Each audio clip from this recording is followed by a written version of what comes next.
What is up, everybody? Welcome to the Movies That Make You podcast, where movies are more than just entertainment. They're a catalyst for meaningful conversation. I'm Jonathan Sprang, and I go by Sprang, and most weeks we dive into movies to watch in preparation for a new release hitting theaters. But we don't stop there. We talk about the morals, the values, and the life lessons these movies have to offer. This week, we've got an epic show for you of epic proportions. We had our live stream just a few weeks ago. That was to celebrate our 100th episode. This episode is going to celebrate our 2-year anniversary, and we've got a bunch of guests. We've got POPpaGoss, we've got Popalicious Popheads, and we've got a new friend to the podcast, Horror Cat Dad. We're going to be talking about Predator. We are talking about all the Predator movies that have led up to this. Predator Badlands dropping Friday, so we are super stoked to have Horror Cat Dad for the first time and to have all of our returning guests. It's going to be a big one. It's going to be crazy. We hope you'll go check out our website. It's bio.site/movies that make you. There you'll find all of our links to all of our social media channels on YouTube, Instagram, and elsewhere. You can also find our podcast links to Spotify and Apple Podcasts. You can also check out our letterbox, which shows you all of our lists on the movies that make you laugh, the movies that make you cry, the movies that make you scream, and everything in between. Before we dive into this week's episode, though, let's take a look at the next 4 weeks on the Movies That Make You podcast. Next week, we're going to be discussing Now You See Me 1 and 2 in preparation for Now You See Me, Now You Don't, hitting theaters that Friday. The entire cast is back, plus more, so it looks to be a lot of fun, magic, mayhem. Join us. The week after that, we've got a very special episode. Monday, November 17th is the actual anniversary of Charlie Brown adopting Snoopy. So we're going to be doing the Peanuts movies, the short ones, plus the feature film. So we're going to have a lot of fun with that. The boys requested to do this episode, and I was like, this is going to be so great. The timing's perfect. 75 years ago on this date, Charlie Brown adopted Snoopy. The week after that, we're going to be talking Zootopia and giving our top 5 animated animals in that episode, all to gear up for Zootopia 2 hitting theaters. The week after that, we've got the FNAF movie sequel coming to the theaters. We've got Skeet Ulrich, Matthew Lillard playing these scary, scary things, and we're going to be discussing FNAF 1 and more on that episode to get scared. Hope those episodes excite you. So without further ado, let's get to the podcast. We are back with another episode of the Movies That Make You podcast. I am Jonathan Sprang, and I go by Sprang, and I've got a full table here. We're going to have a lot of fun today talking about Predator movies. But let me introduce my guest. We've got POPpaGoss back on the show. We've got the Popalicious Popheads back on the show, and we got a first-time guest on the show, the Horror Cat Dad. Welcome, guys. How's everybody doing? Good. Great. Pretty good. Pretty good. Great, Awesome. man. Doing great. Hanging in there. Yes. Well, I'm glad you guys are all on. We were talking a little bit about doing this Predator episode. I mentioned it to POPpaGoss, and he said, then we got to have my buddy Horror Cat Dad on.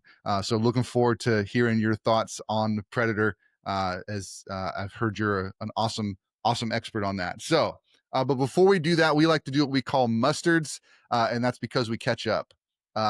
So POPpaGoss, why don't you give us a little update? How's life been going for you, bud? Life's good, man. Just finally getting back in the workforce after 2 years stay-at-home dad. I'm a substitute teacher, believe it or not. Only picked up a few shifts so far, because we're about to go out of town next week to Colorado to visit family and friends. But it's been, the first few shifts I did were really awesome. I can kind of tell why teachers do what they do, because it was the experiences I had in just a few shifts was really cool. So got that going on. It is Hot Topic Scare Fair week, which is one of my favorites every year. So I was able to go out and find what I was looking for, thankfully. Nice. Did a short for that I put out yesterday, and it started out slow, but it's starting to gain views today, so it's almost at 1,000 already. But hoping that'll get, I'm really close to 150,000 views, which was one of my like big milestone goals when I first started the channel. So I only need like a couple thousand more views and I'll be there. And then closing in on 900 subs on the YouTube That's channel. amazing. So I need like 22 more subs, I believe, and I'll get at 900. Once I get to 1,000, I plan on doing some sort of giveaway, just to thank everybody. I'll probably do a couple giveaways actually. And then, yeah, just prepping for this awesome Predator episode the last couple weeks. So, Yes. other than that, I'm just loving life and sharing love because we need it in this world. Yep. Absolutely. Very cool, man. Tommy, how about you, man? How's life going? Man, it's kind of opposite from Josh. Out here, trying to find a job and stuff like that. It's hard out here sometimes, but hey, gotta roll with those punches sometimes. So just keep getting up every day. But I'm planning on putting out more videos once again because I stopped. I hadn't put out a video until yesterday, and it's been a couple weeks since I put one out. So I was kind of in my head with a whole lot of stuff because I didn't want to do a video and have the way I really feel come across in that video and not be genuine. Yeah. So I just put everything down, trying to sort some things out in my head. Had a long talk with myself, doing some things. So everything's gonna get better. Everything's gonna get better. It doesn't stay like this forever. I don't want to come on here and sit here and smile. Oh, everything's great. No, it's not. So I'm gonna be real with you. And so I'm just gonna keep on pushing, keep on the grindstone, keep that smile that I'm always gonna have until the day out this planet, and just keep on Yes. rolling and rocking. That's all I'm gonna do. Awesome, man. Well, we definitely Keep your head appreciate up, that. buddy. Yeah, Appreciate it. absolutely. We're here for you. We're here for you. So thank you for being here, man. And Larry, Horror Cat Dad, buddy, it's great to meet you. I'd love to hear how your week's been going. Yeah, once again, thanks for having me on. The week's been crazy. Well, all around the last few months with work has been crazy. Yeah, when I was kind of getting ready for this, it's kind of like, okay, I can kind of, this is going to be something that's going to take my mind off of work and everything. So, but no, I mean, other than that, everything's been good.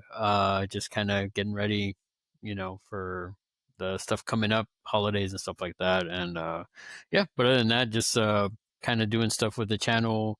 I've been working on stuff, recordings and stuff like that I need to work on. But yeah, that's pretty much it. It's just mostly grinding it out with work, having to deal with that. So For sure, man. Tell us a little bit about your channel. Like, what is your channel focused on? What kind of content do you put out? Love to hear that for our listeners and watchers.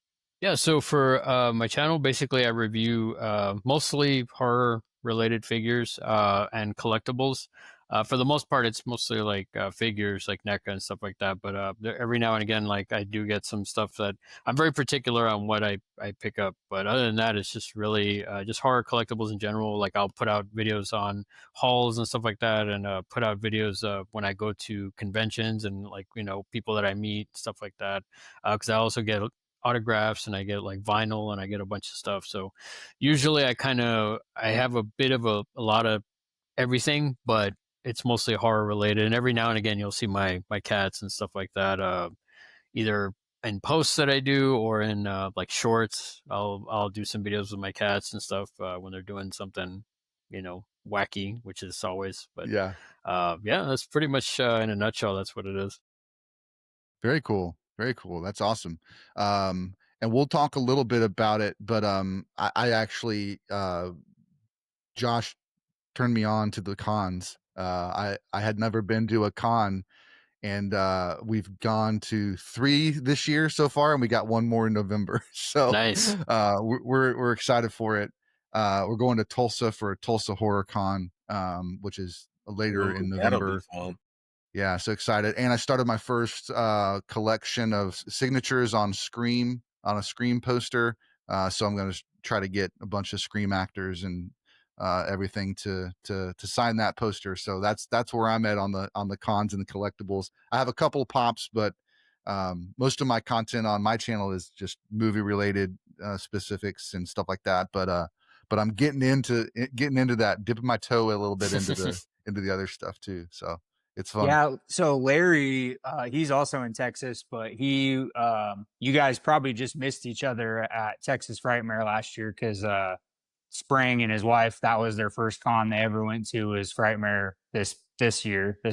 Oh, okay. Yeah. But Larry always goes to that too. He travels up there, and I'm hoping I can make it this year, and maybe we can have a big group meetup. That would be pretty Yes. awesome. And We'll Tommy, get Tommy out there too.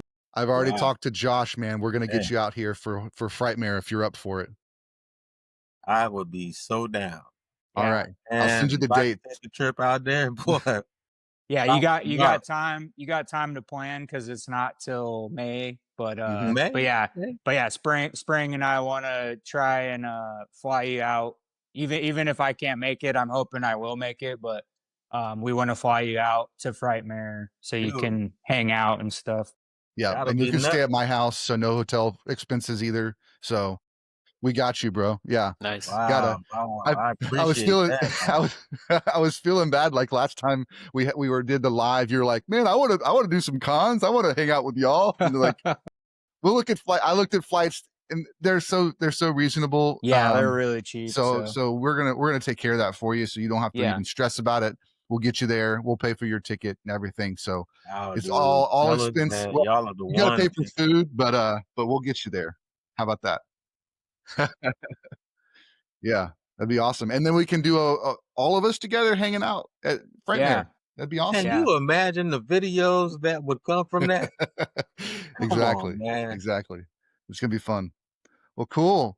Well, before we jump into the movies of the Predator series, I do want to kind of open it up a little bit to you, Larry, because one of the things I like to do with my guests when they come on, because we're talking movies, just kind of tell us a little bit about your history with movies, where you started watching horror movies, if you want to, in particular, and kind of what's some of your history with movies, and why do you like them so much? Well, I have my mother to blame for that.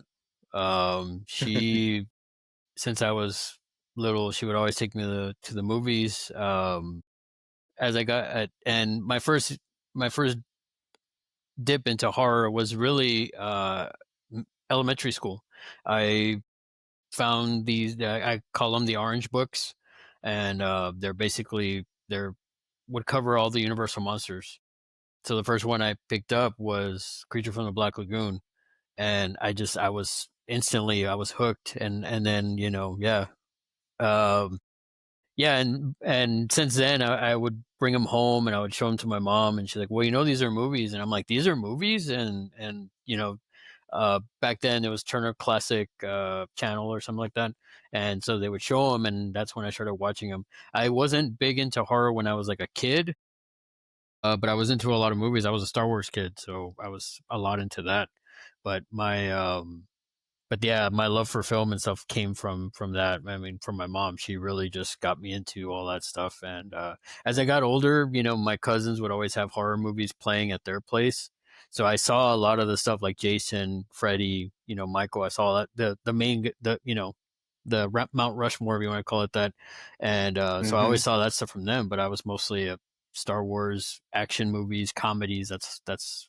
But as I got older, I got more into horror again. I had buddies that were like, watch this movie. So it's always been in my life, Saw Predator 2 in the theater, saw Alien 3 in the theater. My mom took me.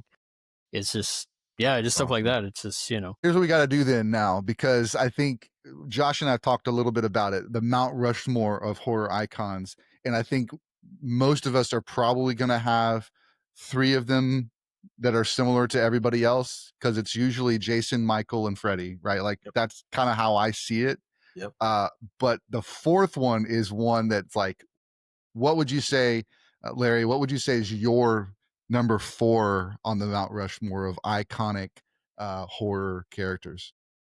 See, that's hard, because are we going based off of like franchise? Are we going based off of like the longevity of like how many films they've done? Like that's a lot of the stuff that I take into consideration, because I mean, Totally. if I really wanted to say, I mean, I could probably put Creature from the Black Lagoon as my 4th, Yeah. but I can also say I can also say The Thing, because The Thing for me is a masterpiece. And then, I mean, forget about it. I'd put The Predator on there as well. But I mean, my number one would be Jason, and then Michael, and then Freddy, and then actually, no, I'd put Jason. Yeah, I would put Jason, the Predator, and then Michael, and then Freddy. Yeah. I like it. What about you, Josh? Yeah, I mean, obviously people who watch my channel and watch the podcast know Michael's like my number one, mainly just because of the original Halloween. Like that movie, it broke so many grounds for what we know in horror and in just cinema in general. So that's why I love it so much. But also, it's just Michael is just so iconic. Even in the bad stuff, I mean, all the icons have versions of themselves. Yes. Unfortunately, we can't be perfect every time. So the original is usually the best. And then, like for Freddy or Jason, for example, like my favorite Jason is not, Friday the 13th Part 2, Baghead Jason. That's like I love how he looks. I love that he has like one eye hole. I just think it's so cool. And like I know obviously people love the hockey mask, and that is really cool looking. But yeah, like my favorite Jason is Part 2 Jason. But yeah, I don't know, horror icon, like kind of like what Larry said. I mean, you can throw other things on there that don't necessarily have a ton of versions of themselves or sequels or whatever. Like The Thing, I agree completely with Larry, and I've talked about The Thing too, and how much we love that movie. So you could put stuff like that, and then Creature from the Black Lagoon is my favorite Universal monster as well. I just like creatures in general. Monsters are just more intriguing to me for some reason. And we have all kinds of different versions of monsters. So I think that goes back to what Larry said with you can kind of put a lot of options in your horror icons, like top 5. So yeah, absolutely. Yeah. What about you, Tommy? You got one you want to put up there? Well, number one is right here. Yes. All day. Yes. That is number one on the Mount Rushmore for me. And then you have, the Freddy, Jason. You can put those wherever you want to put those. But I'm gonna have to go forward with Nosferatu, man. Oh yeah. This dude. OG. I mean, who wants to mess with Nosferatu? Right.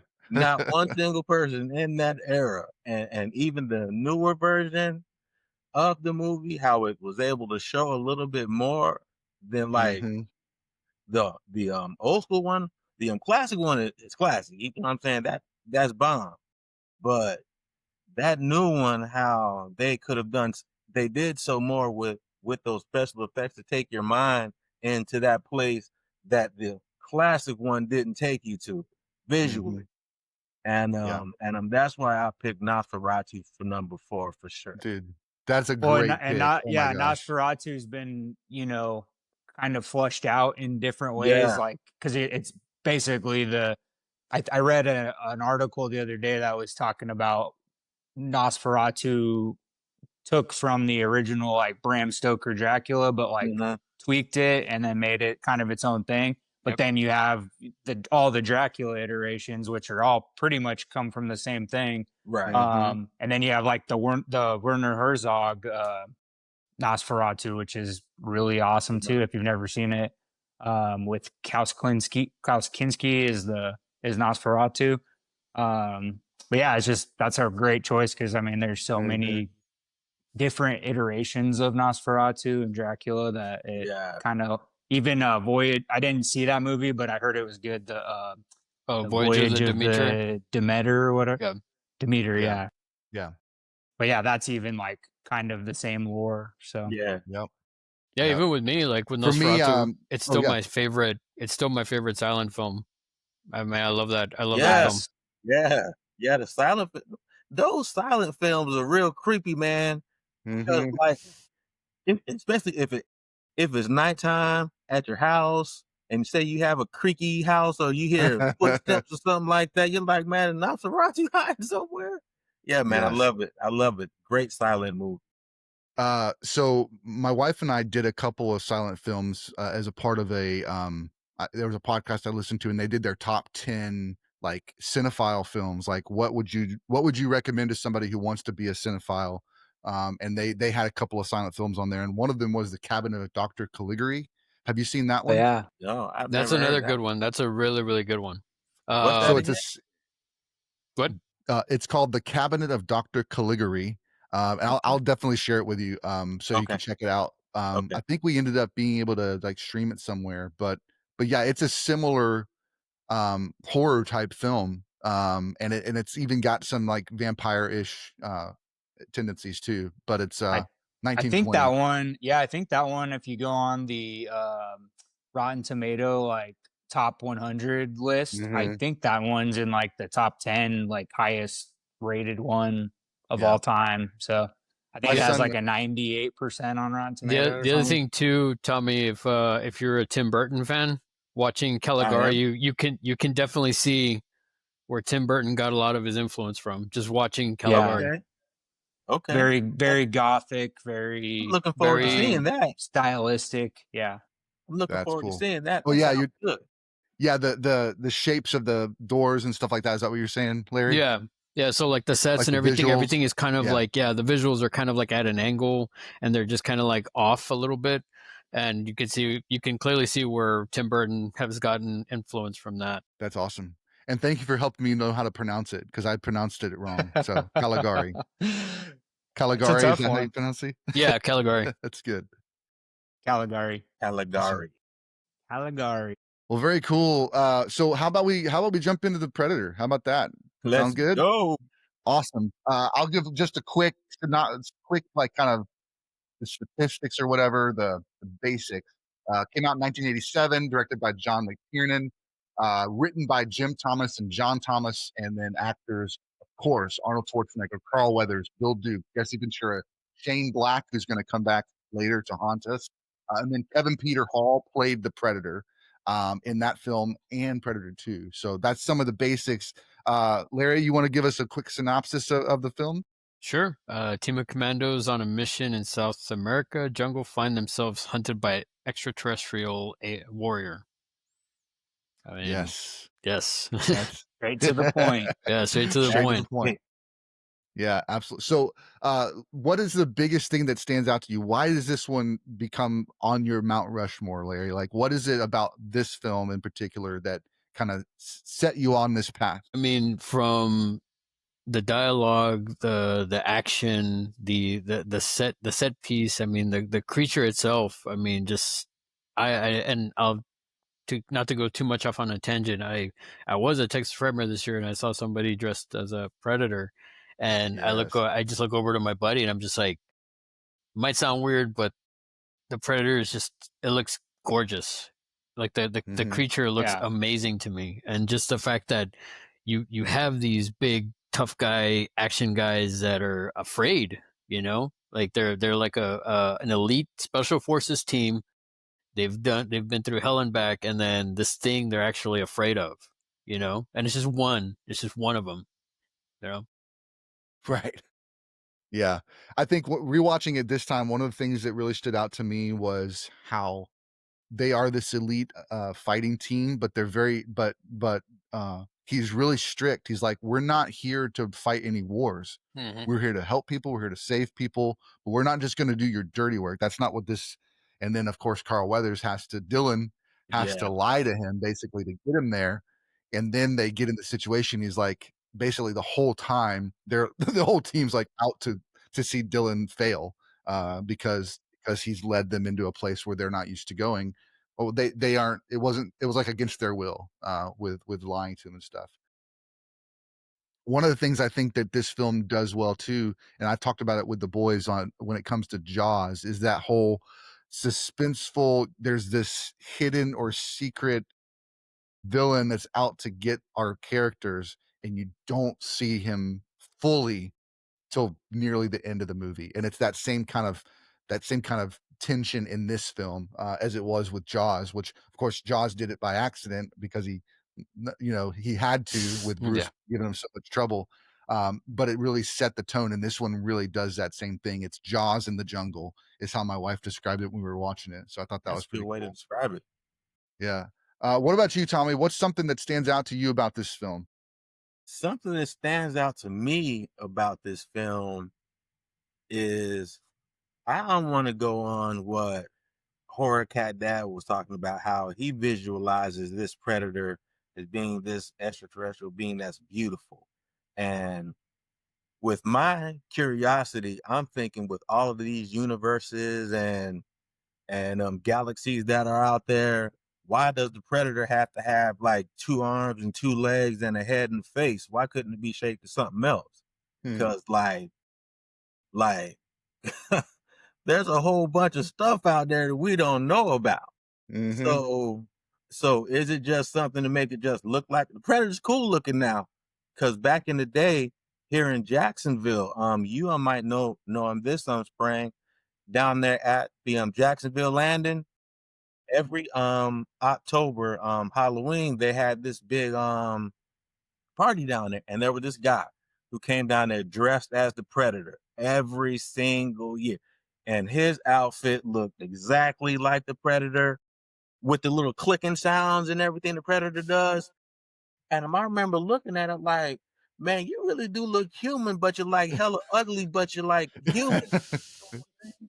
So Yeah. I'm sitting here like, well, why couldn't he like look like something else or look something different than like a really ugly, messed up looking human? But I love the way he looks though. Yeah. I love his look, but why not make it look something else? Is what I want to know.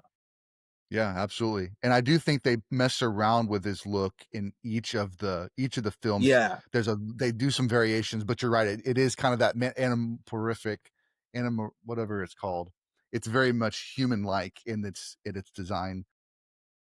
Now, one thing I Larry, did you can have say, something? Go. Yeah. I don't know if you've seen the original look of it, because that's what we get. That's not the original look of the predator. The original look was more of like an insect looking No. like creature. Oh no, I haven't seen that. That was actually in the costume. It was Jean-Claude Van Damme. So Yeah. originally it was Van Damme as the predator. Yeah. Oh, okay. I didn't know that. Yeah, and then he was only. And actually, if you watch the movie, there's certain scenes where it is him cloaked, and but beyond that, it's they ended up changing the design and stuff like that, and help from James Cameron.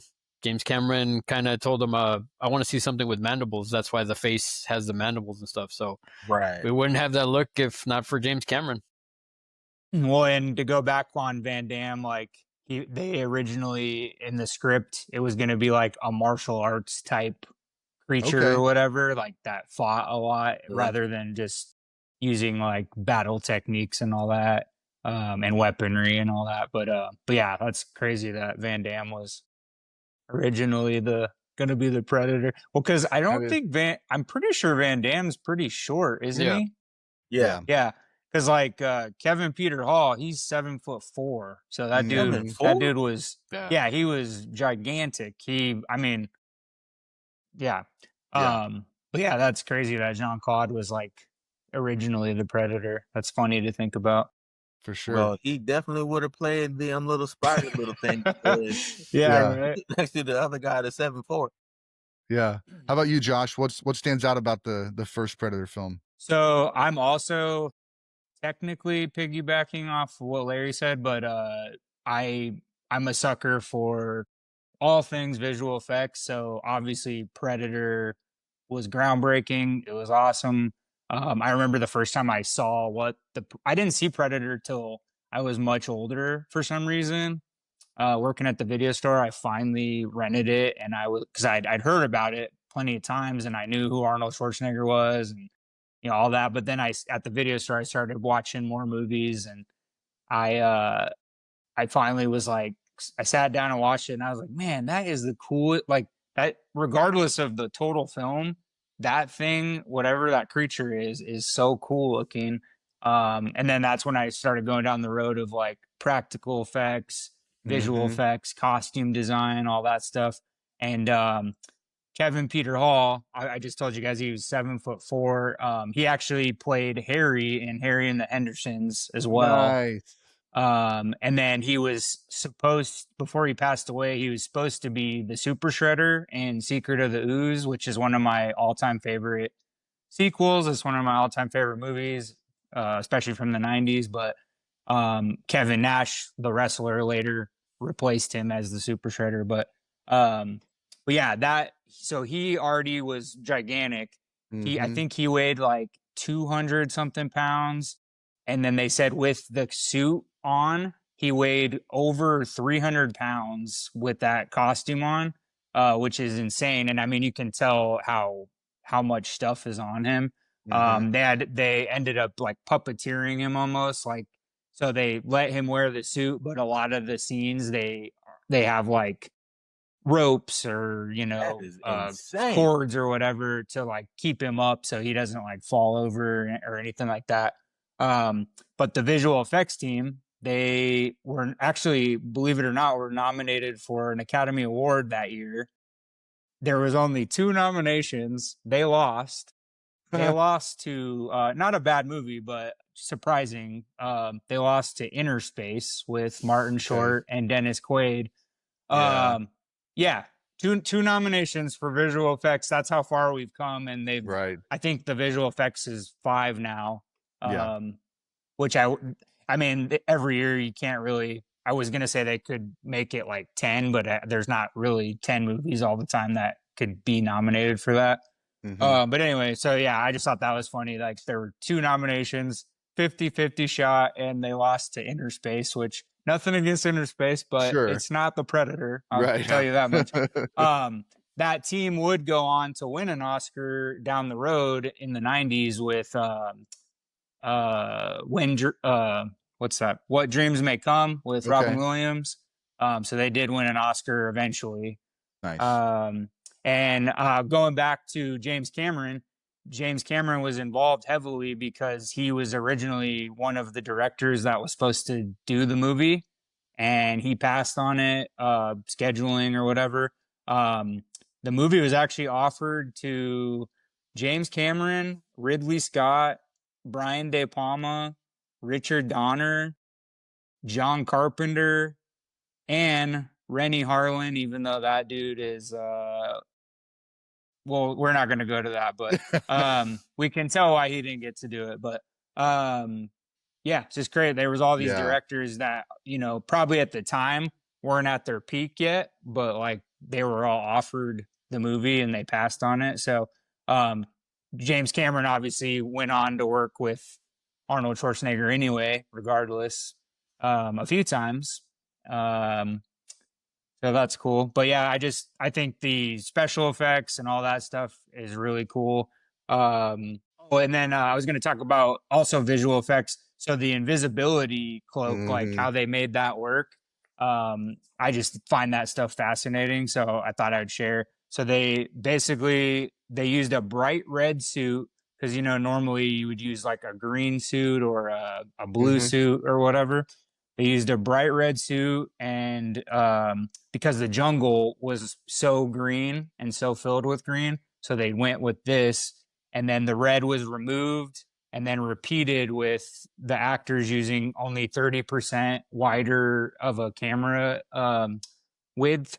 So they would combine the two together in the end, and that's what made it look like it was an invisible, like, I just think that's so cool. Like the invisibility part of the Predator is probably one of the coolest features in my opinion, just because like normally movies will go the invisible route where you just can't see them at all, or you see something, but you can like see a silhouette of the Predator, especially when it gets like attacked or, you know, just it gets wet or something happens. Like you can see the outline of it regardless, which I think is a really cool, like, how they did that, especially for being so early on in visual effects, because, you know, Industrial Light and Magic was right in the middle of starting to launch into being part of like every movie. So they didn't work on this movie obviously, but like that technology was starting to be invented. So it's just cool to think about like how they made it work back then and how Yeah. cool it looks even to this day. So I'm a huge sucker. I think that's why I love Predator and the Predator franchise.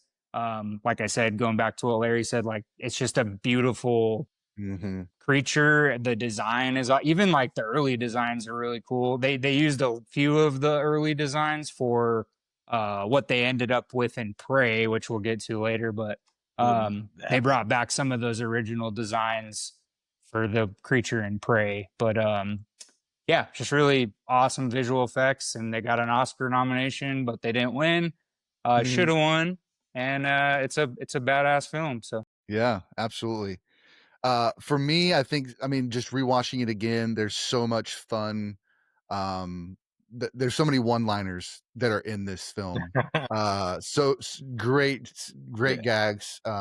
Stick around when he sticks the guy. I ain't got time to bleed, Jesse Ventura. And then he was a friend. If it bleeds, we can kill it.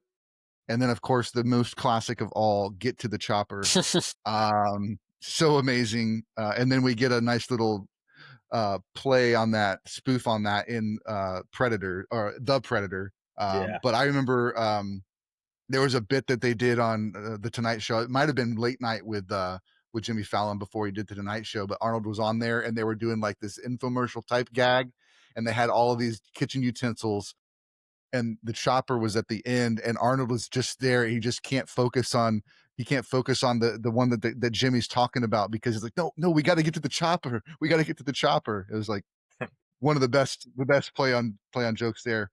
One thing I did want to bring up on this that is part of like kind of like the behind the scenes is, have you guys heard the story of where the sound came from? The Predator clicking sound? No.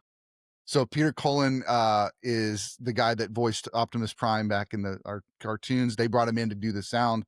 He actually got the idea for the sound when he was on a beach one time, and he saw a crab that had flipped over on its back, and it was like trying to like move and get flipped back over, and it was making that clicking sound, and he kind of logged that in the back of his head. It's like, that's a cool sound. I could use that sometime. So he goes in, he does all of the sound effects for this for the Predator, and the sound guys and all the people over there are just like, this is the dumbest thing ever. Like, what is this guy doing? Like, this is awful. This is so dumb.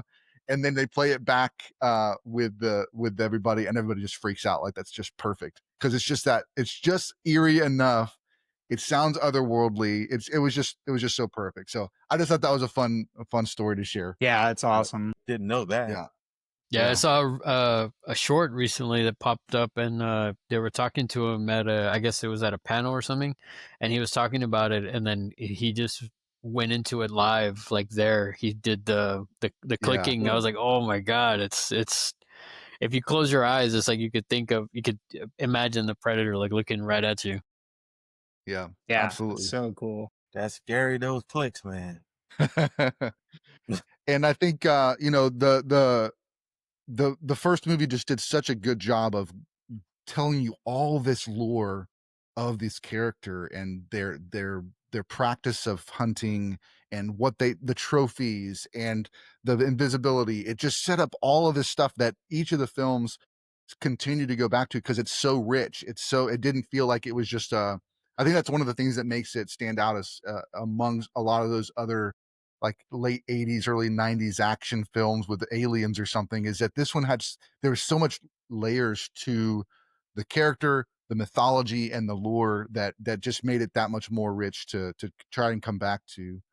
And so that's kind of just something that stood out to me as well. So, Well, I wanted to go on like with the as you were saying about the trophies that they kept, because I think it was in the first one when he went into his little trophy room and there were trophies of like, I think it was like some type of dinosaur head next to a tiger head or something like that against the wall that he was putting his new human head or something like that up against. I was like, man, this thing has been killing for all this time and just ripping out their spine and their head and Yeah. taking these keepsakes and just keeping them. I'm like, Yeah.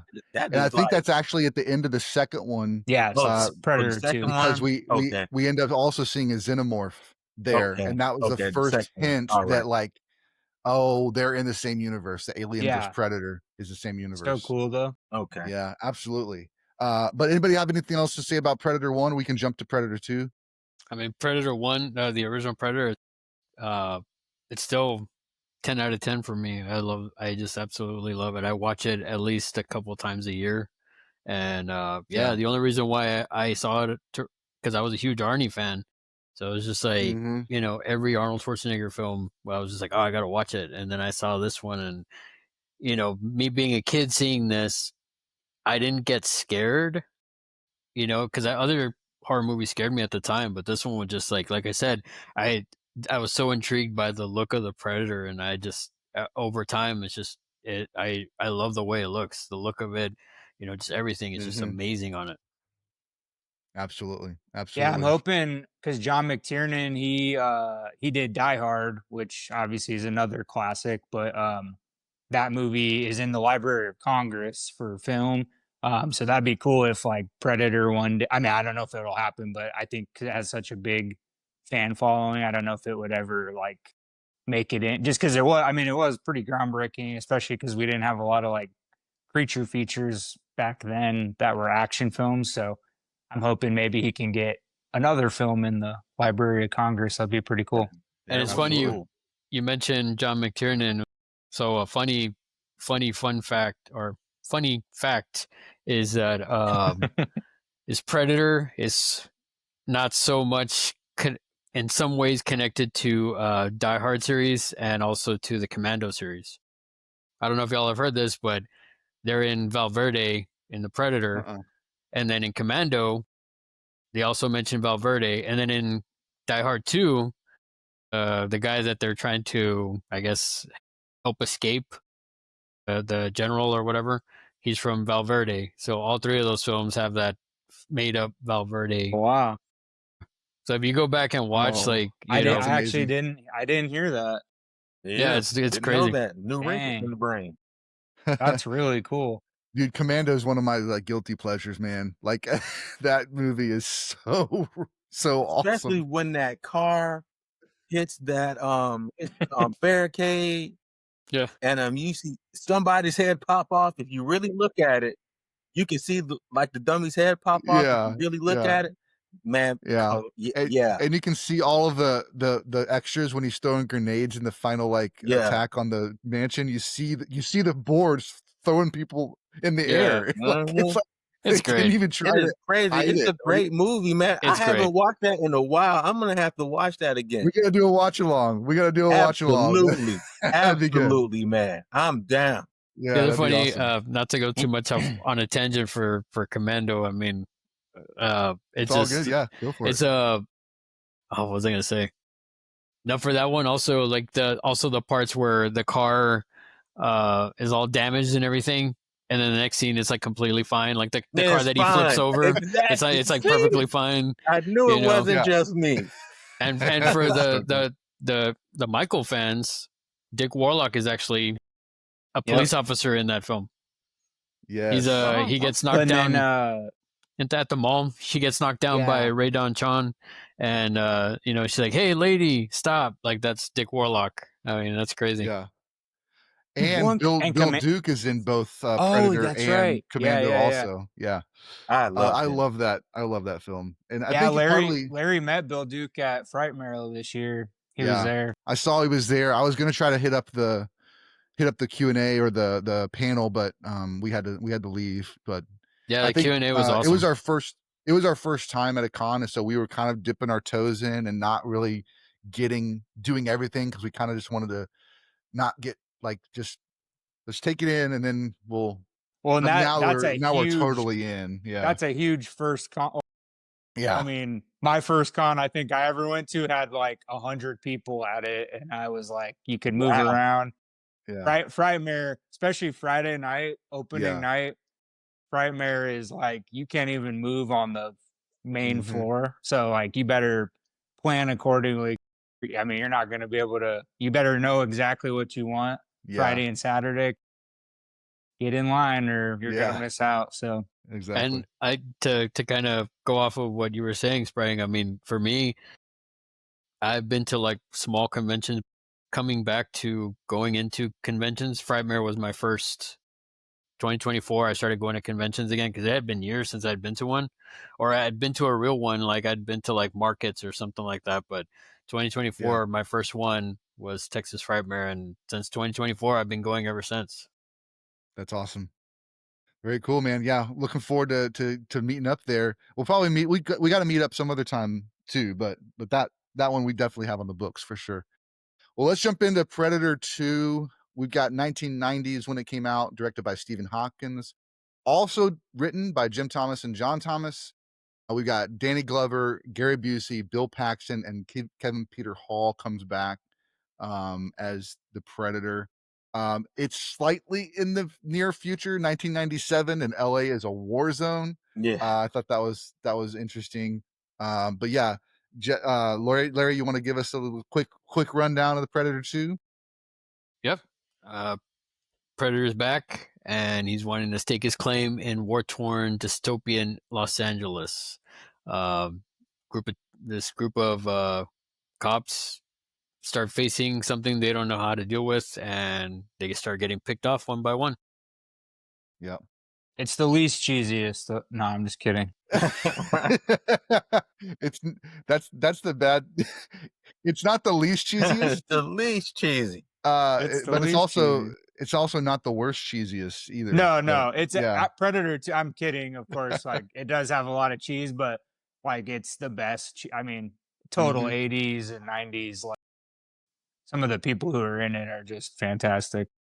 One of the Continue. things For the Oh no, you're time. good. Yeah, for the time, right? 1990. So I have a couple of things I wrote down that I thought was kind of funny. So we're in war-torn Los Angeles, and you go into the police station, and they're still arresting prostitutes. We're worried about prostitution when there's a war right outside. Like, come on, guys! Priorities, You guys man. need to prioritize. Priorities, man. You need to prioritize They where don't you're want people having focusing too your much energy. fun. That's why. Yeah. I guess not. People are killing each other. Stop trying to sell yourself. Crazy. The other thing that stood out to me was the otherworld life form was the name of what they called the predator in this one. So one of the scientist guys, and if you pronounce that out loud, it's Alf. Oh, the little alien thing. Wow. Yeah. From the 80s So but it's show. pronounced OWLF. Alf. Just like the TV show. Like yes. owl. So yes. Yeah. Like the TV But I show. thought that was kind of funny. I think they may have been playing on their words there. I didn't even make that. Yeah. Anyway, Larry, what do you think about Predator 2? Let's start with you. So I don't care what anybody says. I know it gets a lot of grief. I love Predator 2. I mean, Predator 2 for me, where Predator is a 10, Predator 2 is like 9.5. I feel like it's right there. I mean, it's just it's such a, from the Predator being more vicious, being more blatant, being more, just even more like the look of it looks different, doesn't look the same. Color scheme wise and weaponry and stuff like that. I mean, just you have the little bits of humor with Bill Paxton. I mean, he kills it in every scene that he's in, even like just regular stuff. Danny Glover, No I pun think intended. I think I think Danny Glover did a great job, coming off of like Lethal Weapon, showing that he can be, this tough, no nonsense cop. You know what I mean? I mean, he's tough in Lethal Weapon, but I mean, here he's just like, he's taking it to them. And then there's scenes where they talk about like all of his commendations and all the stuff he's been through. And you can tell like he's been in it, and the violence is amped up, everything is just, ramped up a lot more to 10 in this one. And that's why I like it so much. I feel like everybody in the film does a great job in their role. I mean, heck, even Gary Busey, you can't talk about Predator 2 without Gary Busey keys. You know what I mean? But yeah, for Yep. me, Gary Busey is literally the gift that keeps giving. Yeah. like I said, I Yeah, mean, I All feel the like way back to DC Cab. yeah, but I think I just for me it's like I know it gets grief and everything, but I don't know. For me, saw it in the theater. My uncle took me when I was way too young to be watching it in the theater, and I love it. I still love it. That's awesome. Josh, what about you? Yeah, no, it is a really fun movie. I was kidding earlier. Like it does have some cheese moments, but I think it has to. Like I think if it was like super serious, it wouldn't be as epic. I mean, Gary Busey, he's not in it a ton, but like I wrote back and rewatched it and I forgot that he was in it, and I was like, oh hell yeah, Gary Busey, you're the man. Yeah. He was Well, great in it. Yeah, for sure. and like I don't know whether to be like I just saw an ad. Gary Busey just posted an ad. What was it like last week on Instagram or something? And I mean that dude, he looks rough, and like, I hope he's okay. I would love to meet him still because like he's just awesome. Um, but yeah, it's fun. And then obviously it's a very important movie in film history because Bill Paxton is the only person in the trifecta that has been killed by a Terminator, a Predator, and an alien. So that's Yeah. really cool. Okay. Plus, Bill Paxton is like, I really wish he was still alive because like I thought he was fantastic in everything he did. I even his movie he directed, like Frailty, that movie is so underrated, so good. But yeah, he's in it, really awesome. He doesn't get a lot of time in it. Um, they I was reading they originally wanted to shoot it in New York City, but they couldn't because I guess it was way more expensive to film it there than LA, which is weird. I guess at the time that makes sense, but they had a whole sequence where the Predator, where they raise the skull up in the air and the lightning storm happens. That was Yeah. originally supposed to be on the Chrysler building, and so then that got scrapped, obviously. And then Arnold was originally supposed to be in it in some capacity, but he couldn't come to terms on money. He was probably at the time way too expensive, so they were like, Mhm. "Yeah, that's going to be half our budget." Same with John McTiernan; they asked him to come back to direct, but they couldn't offer him enough money. Um, but the biggest thing that stood out to me going back and like researching for that movie was it was originally an NC-17 rating, and it was the first movie that, because they had just passed that with the MPAA to where that was a thing, and it was the first movie that got that rating. So they had to edit and cut a bunch of the movie just to get it down to an R rating. So it originally was going to be NC-17 because of the brutality, Mhm. the nudity, sexuality, violent. I mean, it was just like a ton of stuff, which I think a lot of it you can see on the bonus features anyway. Another fun fact, the Predator was originally going to be Steven Seagal, Wow. and then the director had talks with Steven Seagal, and I guess it was whatever, and then he passed, obviously. And then they also talked to Patrick Swayze actually for not only the Predator role but for the Danny Glover role. So they Interesting. were gonna have him as the lead actor in the movie, and then that fell through. Go and ahead, Larry. because of that, so originally the original story was going to be Dutch's brother, and that's who Swayze was going to be. Yeah. He was going to be Okay. that, and Gotcha. then Yeah. when that didn't pan out, I think Swayze got injured from Roadhouse or something like that, and that's why he didn't wasn't able to do it. I don't know. I heard it was some sort of injury, and that's why he couldn't do it. So that's why they had to change it, and that's why if you actually they did a comic for Predator 2, it's actually Dutch's brother, and it's more kind of Mhm. like the look of Arnold and stuff like that. So that comic is out there, but originally that's what the story was supposed to be. It was supposed to be Dutch's brother as the cop, and Swayze was going to play that role. Well, and the comic books were actually to thank for why the movie even got greenlit in the first place, because they released the comic books after the movie, you know, a few years after the movie, and they released a whole line of comics or whatever. But they had such a big following that 20th Century Fox was finally like, all right, we'll greenlight this That's sequel. cool. And then they made the sequel, but they had to tweak it, of course. Yeah. And then there's some cool stuff, like there's a nod to the Alien franchise in the movie, like Tommy was talking about earlier. There's a wall of like trophies, if you will, of skulls and different things.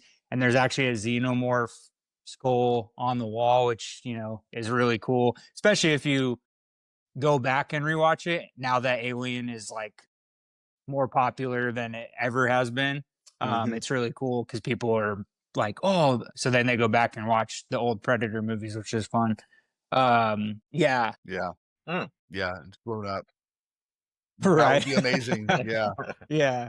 Well, and then another fun fact: Gary Busey is the first person. I mean, we're only in Predator 2, but he's the first person to ever use the word predator in any of the Predator films. So obviously nobody called it the Predator in the first movie. So Gary Busey is an icon for that. Yeah. There's that really funny dance video, behind the scenes video with all the Predators on the ship dancing, and that's kind of become like more famous than the actual movie. But I was gonna throw in there a little tidbit of that. All the guys that were dancing in the suits, they were all LA Lakers players. That's like they got the bunch of they got a bunch of players from the so Lakers funny. to be the because they needed tall Predators, obviously, Yeah. right? So it's like it's a Yeah. bunch of like it's a bunch of those players like in the suits dancing. That's amazing. awesome. I didn't know that. That's Me really neither. I funny. didn't know that. But no, I was just gonna say the visual effects team that worked on that was the Stan Winston studio, and they're like legendary. I mean, they worked on Jurassic Park, Terminator 2, Aliens. They've won 4 Oscars for their visual effects. So like they're no slouches, and they, I mean, there's some really cool practical effects in Predator 2. I think that's what my favorite part of the movie is. And Danny Glover's really, I mean, there's only been a few movies in his history where he's like the lead character, and I think he does a good job. I mean, he did some like lesser known films. I remember working at the video store and I watched him and I was like, Danny Glover doesn't get enough credit. Like he's a good actor, but I think he always gets lumped in as like being an awesome partner in like the Lethal Weapon movies, but he's funny. He's a good actor. I really like one of my favorite scenes in Predator 2 is the chase on the buildings and Danny, and then they ends up in those like old couples like bathroom. Yeah, just like tearing up their bathroom. Yeah, I went back and rewatched it, and I forgot like how funny that scene is, and the old lady comes out. But like even Danny Glover in that scene is just so funny. But really cool practical effects, fun movie. I think it gets dogged on for the wrong reasons, and people just don't understand that time period. But it's a fun sequel for sure. Definitely. I'd say my favorite quote from Danny Glover in this film was "Cooperation is my middle name." Yeah, it's so great, so great. When he's Tommy, not- how about you? My favorite part in the movie is honestly at the very end of the movie when that one predator gives him that gun from, I think it was 1719 or something like 1715. Yep. that. Yeah, and how that gun plays a part in other predator movies, like that part. When I saw super it, cool. that was a gun that actually my mom used to do ceramics back in the day, and she made me a gun that was similar to that. And when I saw that gun, it took me to that piece that my mom made me, and I've always loved that gun. And then when I saw it in the first, or in the second one, excuse me, and then when I saw it in, we'll come up to those other ones, but when I saw it in other ones, I was like, yo, that is so cool that one piece made it through, I think 3, if I'm not mistaken, but it was just a great movie. And like y'all said, the to me, the action in it, the gore in it, like when he took out King Willie, when King Willie was in the alley. I don't know why he thought he had his little knife from his cane, that he really thought something invisible that you can't see, and now he's walking towards you, and now you can see him walking towards you, and you think this little thing that you got is gonna kill him. Come on. But at least he tried.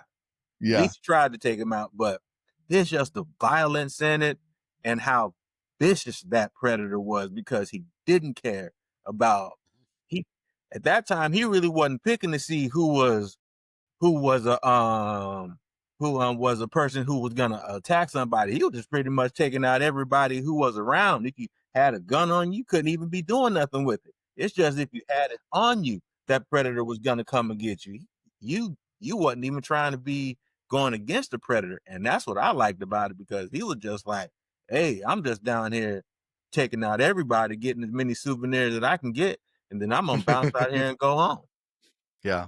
I really love that movie. That, and plus Danny Glover getting out of there, because I didn't think that he was gonna get out at the very end when they were blasting off to go to wherever that they were gonna go to next.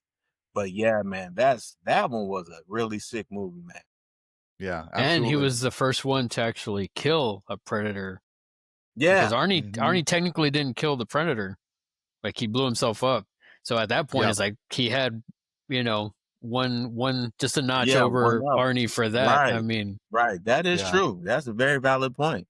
And I read up, and that's why that kind of council of predators like gave him the gun, because it was basically an honor that he won against the predators. So they gave him the gun to basically say, "Hey, this is your trophy for winning that battle." That makes and sense. kind of returning it back to the humans. So yeah. Good point, man. Good point.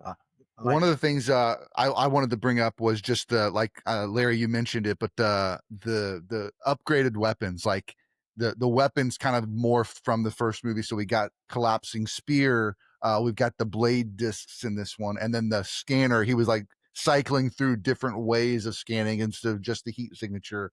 So I thought that was cool, and I'm with you, Tommy. I think the ending is like, it's the perfect ending for Predator 2 to have all those predators walk in and you're like, wait, what? Like, this is going to be amazing. Predator 3 is just going to be a no holds barred, just all the predators in the world. We're going to go after them. We didn't get that movie yet, but yeah, I thought that was cool. And I did have it highlighted that the flintlock pistol being important to the story, and we'll get to more of that later too. Yes. Good stuff. I do have to say, just to interject real quick. Well, yeah, go for it. I do have to say, and when you do see all those predators come out, and then he drops the smart disc, and he's like, "Okay, who's next?" Like, I just love, because I love that line. Yeah, it's like, okay, well, yeah. I was like, okay, who's next? I just love that little. Yeah, absolutely. Just showing how awesome, like how confident and strong that he is as a character, for sure. Yeah, it's pretty gangster for sure. I will say we did get Alien vs. Predator 2004 and AVP 2 in 2007, but the proper Predator sequel took us 20 years to get. From 1990, I'm sure walking out of the theater, you were like, Larry, you were probably like, oh my gosh, I can't wait for Predator 3. This is going to be so amazing. And it didn't show up. And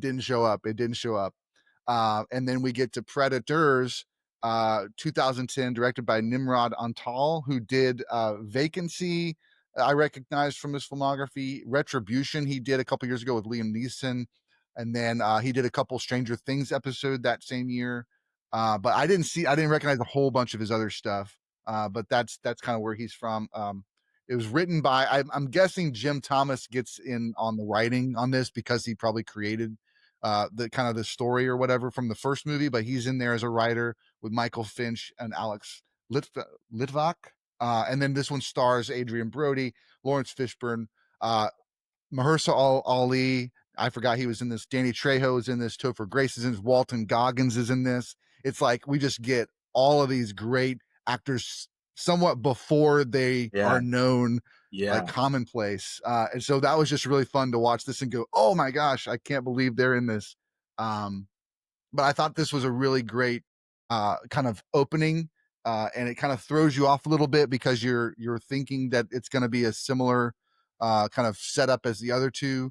We're on Earth, and you know, we're going to fight a predator, and they kind of flip the script on that. So I thought that was cool to this. But Larry, take it away. Give us a little quick synopsis. Warriors from that you don't know each other. They basically get dropped on this unfamiliar planet, almost jungle-like, where they land, and there you would think all these different people were hunting. They're actually being hunted by not necessarily the predator, but something, you know, similar to the predator. Yes.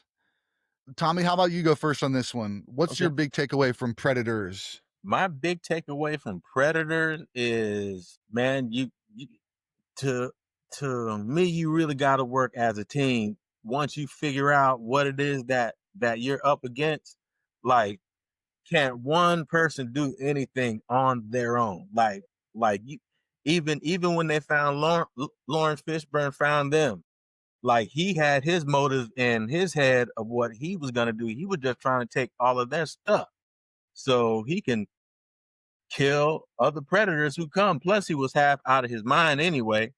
So, and plus all of the wasn't the violence and anything like that. It was just how the predator took out everybody one by one. It wasn't like he wasn't taking people out in groups. It was like, okay, I'm taking Marishula out. I'm taking this person out. If this person's threatening, I'm taking that person out. And couldn't nobody really hurt that guy until Adrian Brody, I think, got to him or something like that. And with that, him and, and the forget his name, the dude with the Yakuza guy. Oh yeah. Him Hanzo. when he was fighting the predator. I was hoping that he was gonna take him out with that sword, but when he died, I was like, man, I really wanted him to live because he was like one of my favorite guys because he didn't say much. You know, he was just really about business. Even when he found out they were in a whole nother planet, when they came across the valley and they saw the different moons and planets, and they knew that pretty much they were screwed at that point. And then when they saw all of these other little pods that they were in, and they saw these everywhere, and then they really noticed that it wasn't just them, that something's been down here hunting for a long time. And then when it finally clicked in Adrian Brody's head, when he finally told everybody that we're being hunted, the whole thing shifted at that point, because everybody was like, okay, we're being hunted, we need to work together. But them working together still got them killed anyway, because if you're going to be aggressive, this thing's going to take you out one by one, and there's nothing that you can do about it. Not a thing. There's traps that you can do, but this dude seems like he can heal himself. He can do all type of medical stuff, like a SEAL Team 6 guy or something like that. He can do all types of stuff. And I just loved how the Predator got to be more futuristic, like with his helmet and stuff, with that thing on his shoulder, when he doesn't even have to really think about anything. It's looking for you and stuff like that, and he's over here looking at somebody else. So this Predator was really cool with how futuristic he was, and I really like how meticulous he was in getting everybody. He just wasn't out to get everybody at one time. He really wanted this to be a for real hunt, like somebody was out here hunting deer or hunting pigs or something like that. He wanted it to be like that, in that fashion. And that's why I really love this movie, because of the way he acted, and his intent was very clear from the beginning on what he was going to do. Even when Adrian Brody found out, he still couldn't do anything about it because he was that much stronger than him. Yeah, absolutely. Absolutely. How about you, Larry? What stands out to you about Predators? For this one, I really, well, first and foremost, the fact that it was presented or produced by Robert Rodriguez. Just to kind of Yes.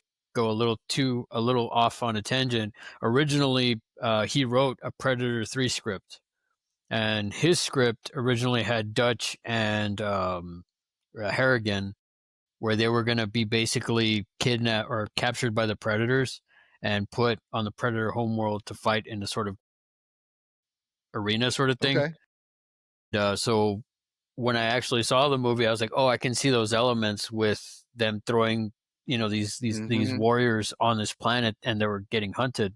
So you can kind of see they might have taken a little bit from that script, but the takeaways is I thought everybody did a great job. I think I can see that Royce, or that's his name in the movie, Adrian Brody's character, he was trying to be Arnie, a little bit. Mhm. That was probably the only thing that I was kind of like, he was making up that really trying to be a growly voice. I thought that didn't really work Mhm. for me, but everybody else was great. Walter Goggins was great. Yeah. Danny Trejo, just I liked Hanzo. I to go off what Tommy was saying, I wish he would have survived because Mhm. I just liked that character. Even I can't recall her name right now, but the sniper female, Yes. the Oh sniper, yeah, I thought she was really good. I'm glad that she survived. And then just the difference in the Predators. Isabella. Again, I like the fact that they gave us something different. And again, or when you see at the end, there's a twist. They actually have a regular Predator strung up, like Mm-hmm. Yeah. Not to mention going back to like these Predators, their tactics were like they used Danny Trejo's dead body to try to lure them Yes. in. Yeah. They had the predator, not the predator dogs or the things that would hunt them. Yeah. The weaponry, stuff like that. Like just, it was all around. I really, really enjoyed the film. Even with Yeah. Lawrence Fishburne being like kind of crazy and out there and wanting to help them, but only to like get their stuff. I thought that was really Mhm. cool. The visual effects were great. Uh, yeah, I mean, if I would say this one is lower on the bar for me, it's probably like around an 8. I'd give it about an 8, 8.5, but I really, really dig it. I think they did a really good job with it. And yeah, pretty much. I like Yeah. the ending where they kind of, it's them two, and then you see more pods are coming down. So it made me Yeah. want Yeah. to like, oh man, what's going to happen next? But sadly, we didn't get, continuation of that, which I thought was a bummer. Yeah, for sure. I think I had a lot of that stuff on my list too, like the predator dogs, the fact that they're using the original predator as bait for them, like all this stuff was really super cool. One of the other things I like too was I like it when they tie things back to the overall storyline, so you kind of see that it's connected, because she starts talking about the Guatemala, like I know about this because it's like this mythology that she grew up knowing about in Guatemala. So she's kind of retelling the events of the first movie somewhat to the team, to like, oh, we're in trouble now, guys. So yeah, I thought that was cool. Yeah, I did call out the Robert Rodriguez, which as soon as I saw that, I was like, I bet Danny Trejo's in this, and of course he shows up so perfect. The other thing too is that Nimrod Antal, who also directed this, also directed Machete Oh, with Danny Trejo. So they kind of machete. work together again. So that's pretty awesome.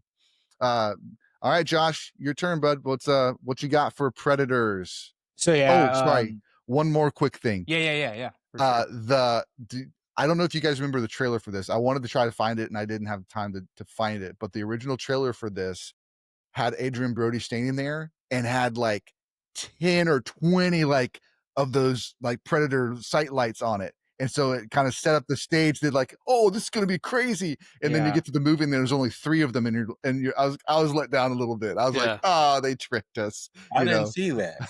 yeah. I So don't I even did want to remember the bring that up. trailer for that. I was let down, but at the same time, that scene where he lets the predator off the thing and helps him, that scene, rewatching it now, I was like, that's actually pretty bad. That's a cool freaking scene right there. Yeah. But yeah, I mean, it would have been awesome if it was just like an epic battle royale. Also going back to the callbacks to earlier Predator movies, the hunting dogs in Predators, they were one of the trophies on the wall on Predator 2. So Okay. that was a callback to those Nice. in Predator 2, which was really cool. But yeah, no, you guys kind of covered most of the important stuff on this one. Going back to what Larry was talking about, this movie had been in the works as a Predator 3 for quite some time.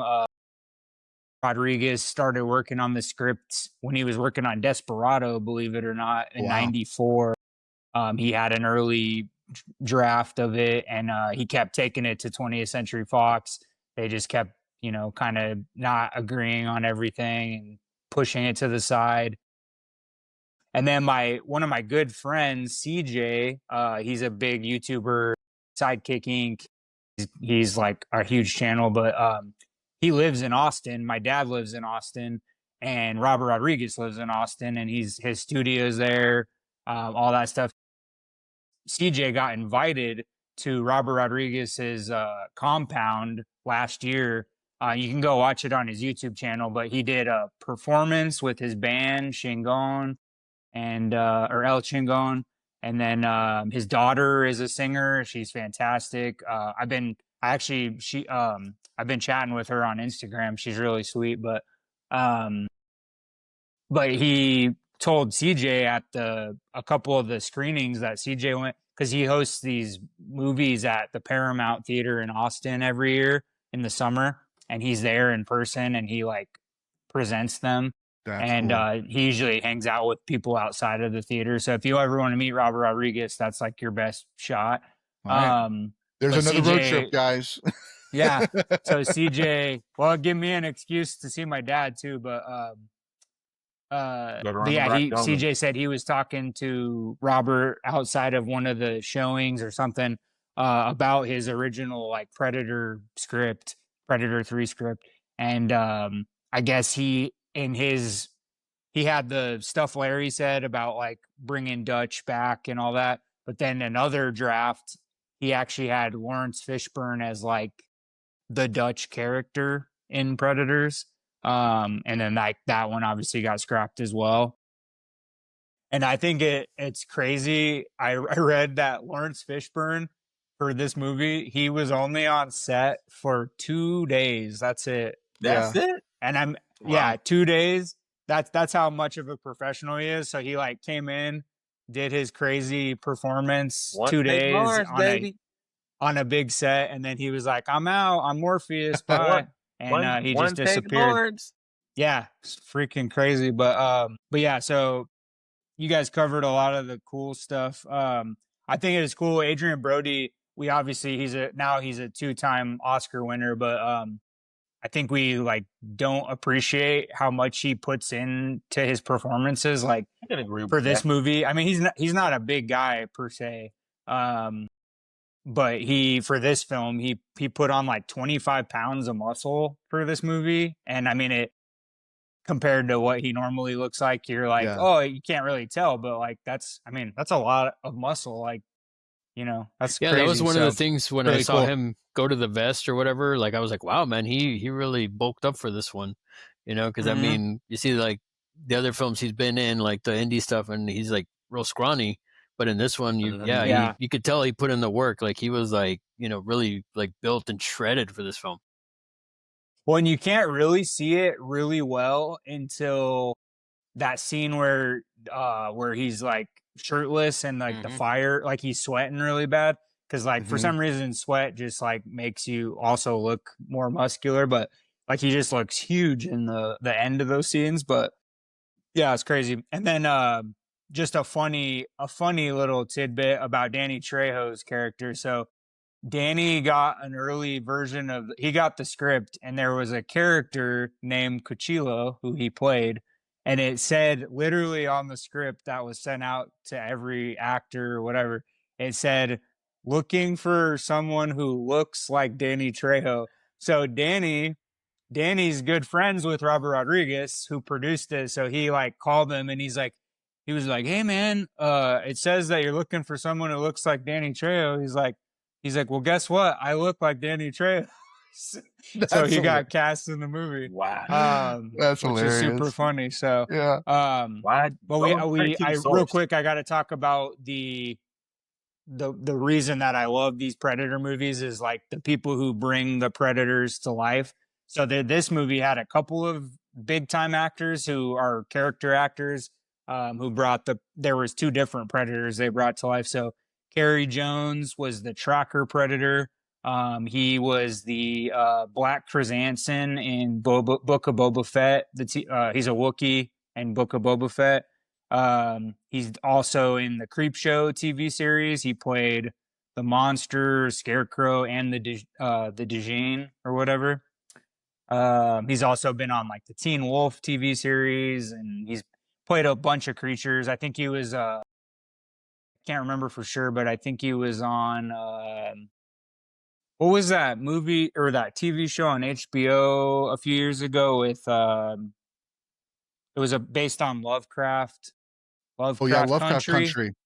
Yeah, Yeah. I think he was a creature in that show as well. Nice. So yeah, Cary Jones was a big one, and then Derek Mears actually, who was Jason in the remake of Friday the 13th. Okay. He's also worked with Robert Rodriguez. He was in Lita Battle Angel. He played Nice. Romo. But he was also Swamp Thing on the TV series or Swamp Thing. But big dude. I've met Derek Mears before. He's super tall.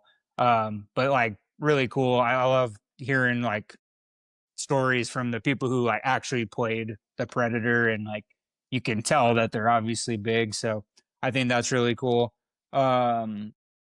And then also just a real quick like fun fact about Hanzo, that I wouldn't have known if I didn't read about it. So his lore is based off of like samurai lore, which is really cool. And I've always been intrigued by samurai stuff in general. So in the movie, he's missing two fingers Mm-hmm. and on his left hand. And the Yakuza used to cut the fingers starting from the left pinky over. And so that was supposed to like represent like when he's fighting the Predator and Predators. Like that's kind of a cool, like I would have Yeah. never known that if I Background. didn't Yeah. read about it. Yeah.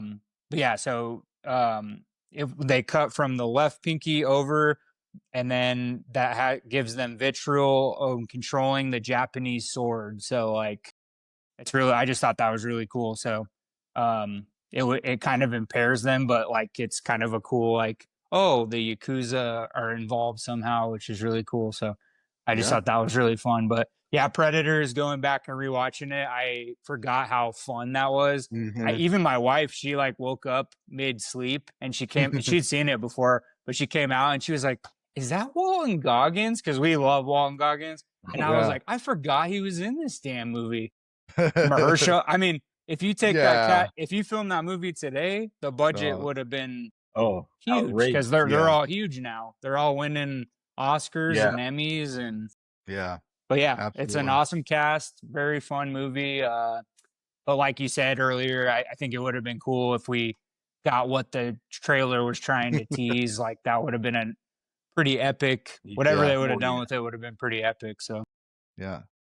That's awesome, man. Yeah, very good stuff. Thanks for all that. I love that the creature actors and all that stuff. One thing I did want to mention is you mentioned Robert Rodriguez, and so one of my favorite movies of his is Once Upon a Time in Mexico, which is the third in the trilogy of the Mariachi. El Mariachi was his first it wasn't even a student film. I just saw on Instagram this week that he actually did that as he wanted to do a straight to DVD action film so he could get money to make two more, so he could make that money to then like make his first film, like to like promote as his first film, but he was trying to do it like secretly. And he ended up getting basically people loving El Mariachi, that like it got him an American, contract deal before he was ready for it, but that's what kind of how he got to start. But at the end on the DVD bonus features for Once Upon a Time in Mexico, he teaches you how to make the dish that Johnny Depp's character eats in every restaurant that he goes, and he actually kills the cook because it's too good. So he teaches you how to make that, and he's like, so I actually that got me into cooking. So now I do most of the cooking at our house Nice. because I'm always like I want to make something good and tasty, and I was like followed the instructions that he told us, and it was like this is amazing. But it's called POPpaGoss. First time I went to Austin, we went to a place called the Oasis, which is a pretty cool restaurant on the side of like this kind of like right next to Lake Travis, and there's multiple layers. So when you sit outside, you can just look over the amazing lake there. And they actually have quesadillas pibil on the menu, and I was like, I bet that's because of Rodriguez. I wonder if he's back there making it for everybody. No, but that would be a fun trip though for sure. Have any of you read his that first book that he put out? Like how I made my movie with $5,700 or whatever. You guys ever No. read that book? No. I haven't finished it. I read like half of it, but yeah, it's pretty interesting. It's like about how he started getting into making his first movie, but he had like no money, and he tells you how he like kind of got into Hollywood. That's cool. One more thing about Austin, really quick. Yeah. When I get there, please take me to Rudy's Barbecue, please. Please and thank you. Austin Tommy. has some great food. Tommy, Yes, sir. there's a lot better places than Rudy's in Austin. Right So here, Rudy's. Really? No, there's like I love there's Rudy's.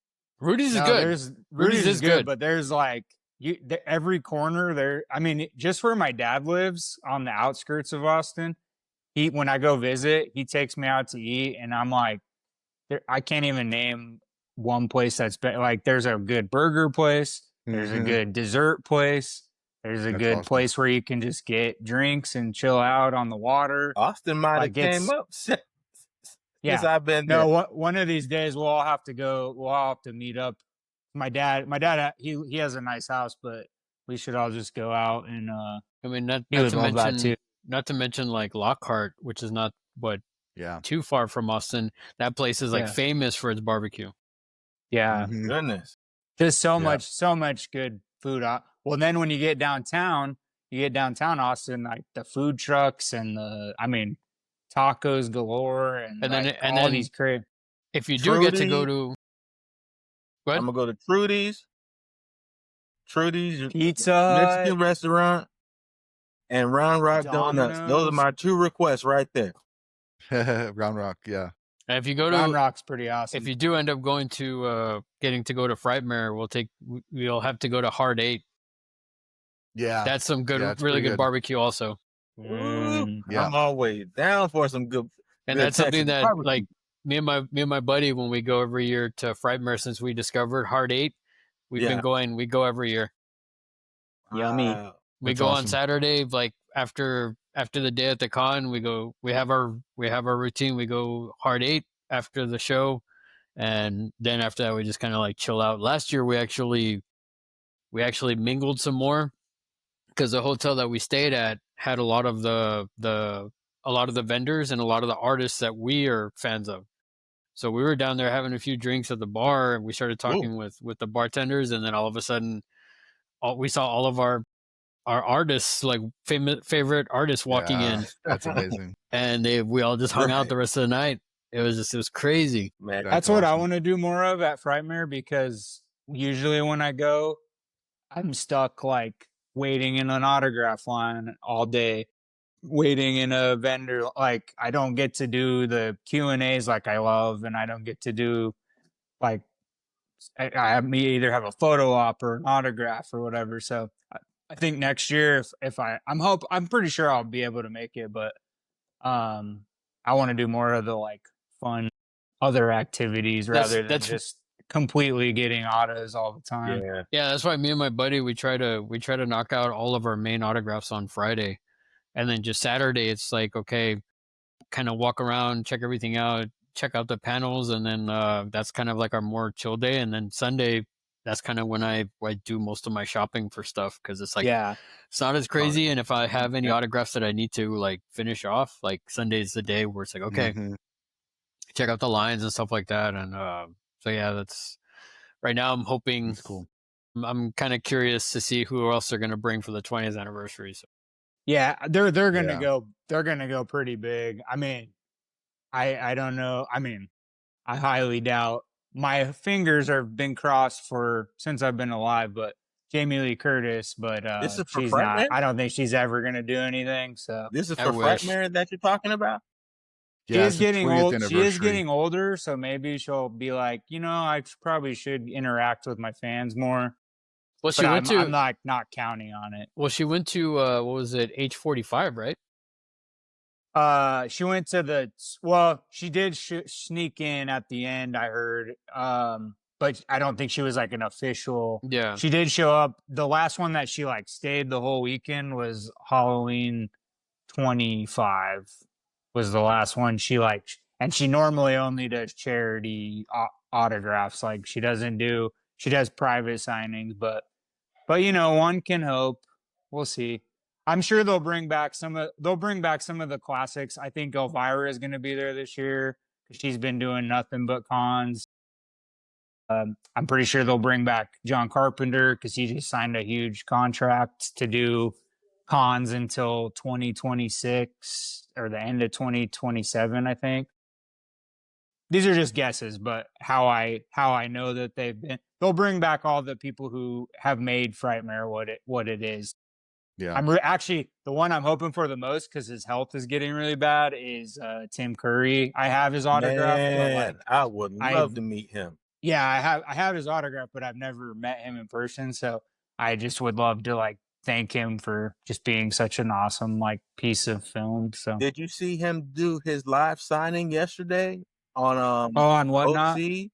Yeah. He's an official signer for them. Yeah. So like I kind of feel bad because they make him like sit there in a hotel and he has to take breaks a lot because I mean his health is just so bad. Yeah, his health is bad. But he was really kind though. Oh no, he's really nice. Like he fights through it, but I mean I can't wait too much longer because I'm not saying he's gonna pass, but he's gonna get to where he can't even like sign anymore. Exactly. He's not gonna probably want to keep on signing. It's like it's like Clive Barker. I'm glad I met him Clive when Barker, I did. Yeah. I'm glad I met him when I did because the same way. Yeah, his health is like on the decline, like really hardcore. He actually retired from conventions. His last convention, well, for right now, Frightmare could theoretically announce the final appearance of Clive Barker if they wanted to. But he did say, I think it was Scarefest last year was his last. That was his last convention appearance because he's going to focus on writing and his health. So, but anyway, back to the podcast. We digress. Back to the podcast. Sorry. No, it's all good. It's all good. We got to do a whole episode on conventions. So yes, I'm down. You guys still good on time? We've got 2 more movies to talk through. I'm great, bro. Okay. All right. Planned. So let's get to The Predator, 2018, directed by Shane Black, writers Fred Decker, Shane Black, and then Jim Thomas as well. Stars a bunch of kind of like the actors that we've seen in a lot of other things now. Boyd Holbrook, Trevante Rhodes, Jacob Tremblay, Sterling K. Brown, Olivia Munn, Alfie Allen, Theon from Game of Thrones, Thomas Jane, Keegan-Michael Key, Jake Busey, Yvonne Strahovski. I know her from things like Dexter, but also she's been in Handmaid's Tale. Jacob Tremblay, just coming off of his Oscar win, is in The Predator 2018. I hate that I hate that Tremblay is in this because like I do love. Well, my son loves Luca, and he's the voice of Luca. But yeah, you probably hear that voice a whole lot, huh? I hate it. Let's have Larry give us a little quick synopsis, and then we're going to go to you first, Josh. Okay, The Predator, or Iron Predator, as I like to call it. A young boy triggers the universe's most lethal hunters to return to Earth, and it's up to a ragtag ex-soldiers to stop them. That's it. Yep. Nailed it. All right, Josh, your turn. All right. Let's get Sounds this Is like your one head Raj out in of the your don't even way. want hands to talk because it's about so that, but he's bad? holding his head. Let's get this one out of the well, first off, I don't know why, but I cannot stand Olivia Munn. So I knew right when the trailer came out, I was like, man, this movie's gonna be dog poopies. But anyway, that's another whole episode. So anyway, we have the amazing Shane Black, who should have knocked this movie out of the park. Because he was in the original, so he should have been like, I know what works and I know what doesn't work. But ladies and gentlemen, I'm going to tell you that's not what happened. So he directed a movie called Kiss Kiss Bang Bang with Val Kilmer and Robert Downey Jr., which is fantastic. He did a movie called The Nice Guys with Russell Crowe and the America's Sweetheart, Ryan Gosling, which is fantastic. He did Iron Man 3, which is not very good, but it's got some It's a fun movie. parts. But his screenplay, I mean, he wrote The Monster Squad, which is like a huge cult following. He wrote The Last Boy Scout with Bruce Willis and Damon Wayans, which is a fantastic film if you've never seen it. He wrote The Long Kiss Goodnight, which is a really fun one as well. And The Last Action Hero, even though it's cheesy, it's very fun. So, and the Lethal Weapon movies. He wrote all four of, he created the Lethal Weapon movies. So we can't, we can't really crap on him completely, but we're about to. So just prep up. So, good cast, not a terrible cast besides Olivia Munn. Boyd Holbrook, really good actor. I really like Jacob Tremblay, Keegan Michael Key. I've been a huge fan of since Mad TV. I mean, I used to watch Mad TV all the time. Sterling K. Brown obviously became a huge actor, and then Jake Busey actually plays the son of Peter Keyes, who is the character played by Gary, his father in real life, in Predator 2, which is a fun throwback. So Yeah. that part's cool. Um, Shane Black originally was trying to do a reboot, a complete reboot, and instead they kept pushing it along, changing the script, doing all that, and so we got what we got, which was I'm gonna say that is what the huge cause was for why the movie didn't do so well, but I think there's just too many things to name why it didn't do so well. This was a fun fact I read. Thomas Jane, so his character in the movie has Tourette's, which I didn't even realize because that's not really stated, I guess.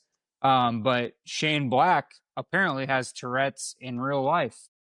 So I didn't know that. So he based the Thomas Jane character a lot on himself, which is cool. Benicio del Toro was originally supposed to be the main character in the film, and he was replaced last minute due to scheduling conflicts. We'll call it scheduling conflicts.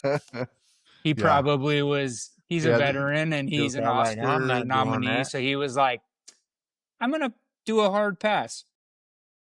So this movie, we're not saying bad things because it's bad. The facts are it's the lowest box office weekend for 4,000 plus screens of all time. It debuted with $24 million opening weekend. Second place is the incredible film starring Tom Cruise, The Mummy. That one debuted with $31 million. Wow. So those two are the top two movies to be on 4,000 screens that had the lowest box office intake. So anyway, good things about the Predator. The actor who plays the Predator is Brian A. Prince. He's mostly a stunt performer. He's worked on Black Panther, Captain America: Civil War. Fantastic character actor. He's probably the one positive thing, and the fact that the visual effects are still practical for the most part, and they're really cool. There's some cool weaponry. But it's just the plot, the way it comes together, the direction, I guess, of the actors was just not there.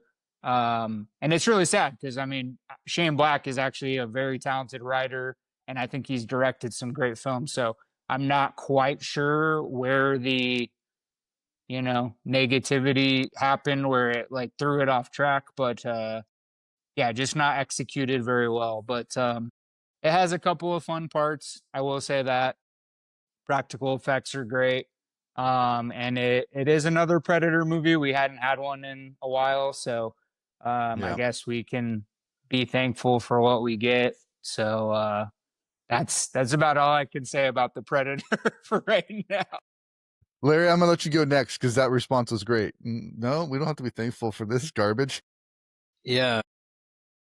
No, Josh was saying we're not going to talk bad. I'm going to talk nothing but bad about this film.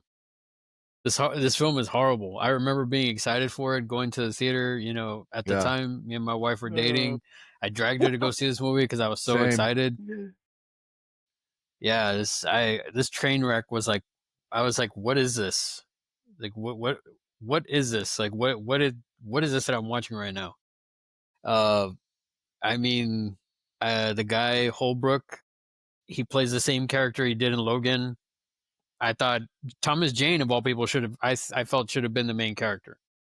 Like, without the Tourette's thing, but I like him as an actor. He's good as Punisher. I would have liked to have him be he would have been a really good, solid main leading person or leading actor for this film.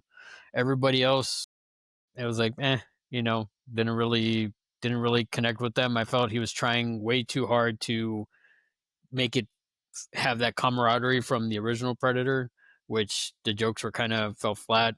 Like Josh said, when I saw Munn was going to be in it, I was like, okay, I was really hesitant. But again, as like I was a huge Predator fan, I was like, okay, maybe it won't be as bad as I think, and it was pretty bad. And as I mentioned previously, Iron Predator, that ending, I'm like, clearly he was trying to do something based off of Iron Man 3. I mean, what else can I say about it other than, like, can I say anything good about it? The only things that I did like about it were, I did like Jake Busey coming back and him being, you know, Peter Keyes' son. Cool. I thought that was a cool callback. And then the other thing, within that same sequence, you see like stuff from previous films, like artifacts, like, or weapons that they had. I mean, you even see a callback to the AVP films that that the girl got with the xenomorph like tail into a spear, where that they makeshift into a spear. So I like those things. I thought that was really cool. The design of the Predator, unfortunately, I felt like it looked really weird, and come to find out, it's because like the mask and mandibles, it's too plasticky, and so it made it seem like way too bigger than what it was supposed to be. And this might be a nitpick thing, but the roar was different. So I'm crazy in the sense that, like, if you watch the first Predator, second Predator, even Predators where they have different ones, you still get that roar, that roar that the Predator does when he like screams. This one, it was just like it was off. Like, it just was different. Our villain kills himself in a blink and you miss it moment, which I thought was like, what is this? Like, that makes no sense to me. And even then, I looked at my wife and I was like, wait, did that just happen? And he kills himself? Like, really? This guy's supposed to be, they were playing him up to be like this really like badass villain, right? And he kills himself. I'm like, seriously? I don't know. It's just, for me, there's so much about it that I dislike. If it's maybe a 2. I give it a 2 out of 10. Like, maybe that, maybe less. I mean, there's other films out there that I hate more than this one, but this one I really was so disappointed. Like, I wish I could have asked for my money back, you know? But yeah. Yep. Sorry I brought the mood down, guys, with that. But... Nah, man, no, you did. Hey, You're brother, good. hey, it's finna come down lower, baby. No, Go for it, Tommy. I'm just a too nice. My nature is too nice. Even when stuff is like, even when I'm standing in fecal matter, it's like I still am like, oh, you know what? It's This gonna ain't be a half beautiful bad. day. It's gonna be a beautiful day. Damn you, Shane Black. All right, Tommy, your turn. Let's hear Okay, man. I, this movie was all right. You know, it was pretty much more like the funny type Predator type movie, because you had the dude with Tourette's saying all this outlandish stuff, and then you have Keegan Michael Key trying to make all the jokes, and then you have the main guy who wants to be Billy Badass, and it's just it's just a really corny Predator movie to me, honestly, man, because I really don't really understand, like, why do we got to be going through this whole thing with this like 10-year-old kid? We all know the Predator not finna kill no 10-year-old kid or something like that. Honestly, me, I haven't seen it for a while, and I went back this week and re-watched it, because I was like, all right, let me re-watch this thing just to see if maybe I see something a little bit different from when I saw it from the first time that I saw it. And I wish I didn't even watch it this time, because I was it. right when I was thinking about it in the first place. So I was like, well, wasted what, an hour 47 minutes. I ain't never gonna get back, man. But the movie was it it it it was trash. Honestly, Yeah, it's pretty bad. it was trash. The acting was trash. I think they tried to make it too funny and not and took away all of the action aspects, and even the way the Predator looked, even the way he like took out people, it seemed different. I just really didn't like it. It really just it was a mess. Like all around just a mess. Somebody made some really horrible decisions. They should have just made like Predator gets a 9 to 5 job. That would have been at least entertaining. I don't. Yeah, for Working sure. at Hollywood Video or something like that. Yeah. No, I Working think at the DMV. I will say this. I did like Thomas Jane and Yeah, they're Michael Keane. their partners. I like their camaraderie. I thought they were the shining part. Although I wish Thomas Jane would have played it straight. But I did like once they right before they got killed, I like how they kind of got serious. It became a serious moment. I was like, wow, this is pretty good.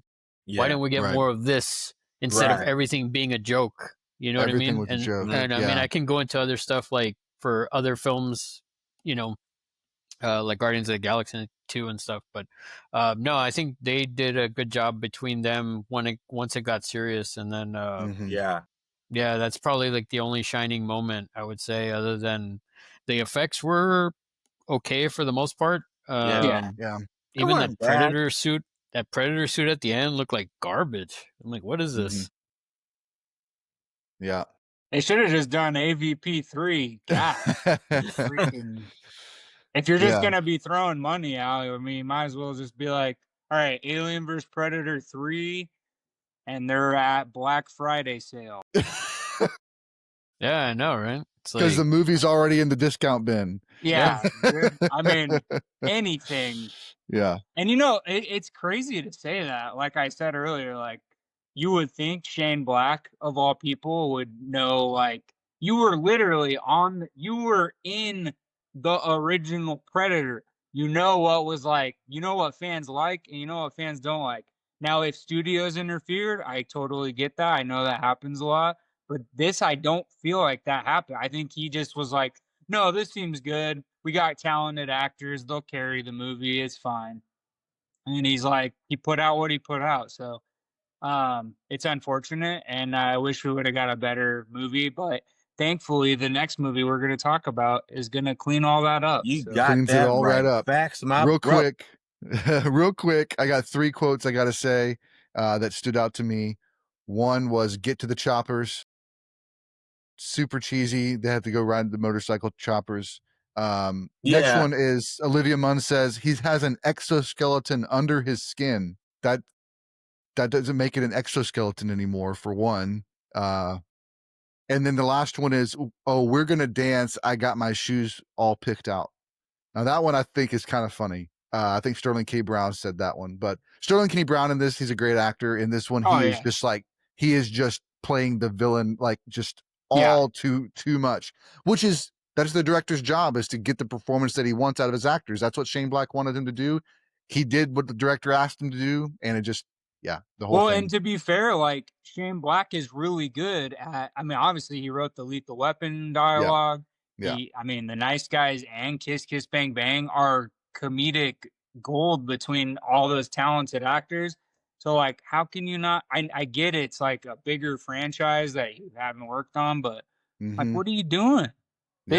This should have been a walk in the park. Like the Right. cast you got blessed with, the budget you got blessed with, this should have been, I mean, at the worst, maybe like 60% Rotten Tomatoes. But It's like this is like you took Rotten Tomatoes as a whole and you smashed it.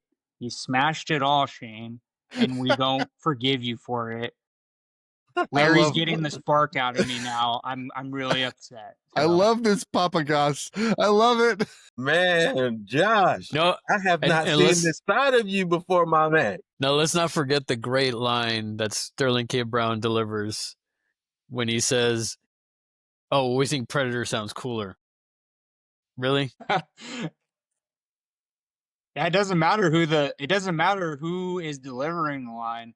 If the line is poop, it's not gonna work. So Yeah, Yeah, exactly. you can have Morgan Freeman doing it. I mean, yeah, Yeah. exactly, Tommy. You could have put Morgan Freeman, Denzel Washington. You could have Anybody. put the most talented actors. You could have put Leo in this movie, and you still would have been able to like find a way to fail. I don't understand how that's even possible, but Yep. All They right, so found let's a get way. that almost up. like I didn't even believe that what I was, you know. Yeah, I just You don't get that it. bad energy, I guy? love it. All right, we're gonna leave it behind. You ready? We're leaving it behind. All right. Whew, get it? Wipe it Breathe away. in. Yeah, it's gone. Woo. It's Wipe it gone. away. We get to Prey 2022, directed by Dan Trachtenberg. Here's Patrick Asen, Dan Trachtenberg, and Jim Thomas is back. Stars Amber Midthunder, Coda Beavers, Dane DeLegrio, as well as others. Totally destroyed that name, but this one definitely brought the series back on track. Larry, why don't you give us a quick synopsis, and then we'll jump in. A skilled warrior in the Comanche Nation fights to protect her tribe against one of the first highly evolved predators to land on Earth. Nice. We just watched this today, and I mean, it's even better than what I remembered. It's so good. I think a lot of the callbacks that it plays into on the originals, really cool. The flintlock gun is back, and that's actually the character Raphael. He's the interpreter when she gets captured. Raphael Adolini. It's his flintlock gun, and he gives it to her, and then she gives it to her tribe leader at the end. And that's the gun that the predators give back to him, give back to the humans, to Danny Glover's character in Predator 2. So that's a really cool like thing. But I think even more than just the story and the cool connections, this movie is put together, is shot for shot. It's so beautiful. So beautiful. Every decision of focusing, every decision of the camera catching this branch or this footstep or this thing, everything was so particular and exact. Yeah. That I was just watching it, just going, this director is just a genius. He knows exactly how to lead us to anticipate what's coming and pays back in the end. Like, that was what I was blown away. The acting was great, all that stuff. Action was great. Just the direction of this film, just chef's kiss. The one thing I wanted to say too before I pass it on to somebody else is they released this in 2 different versions on Hulu.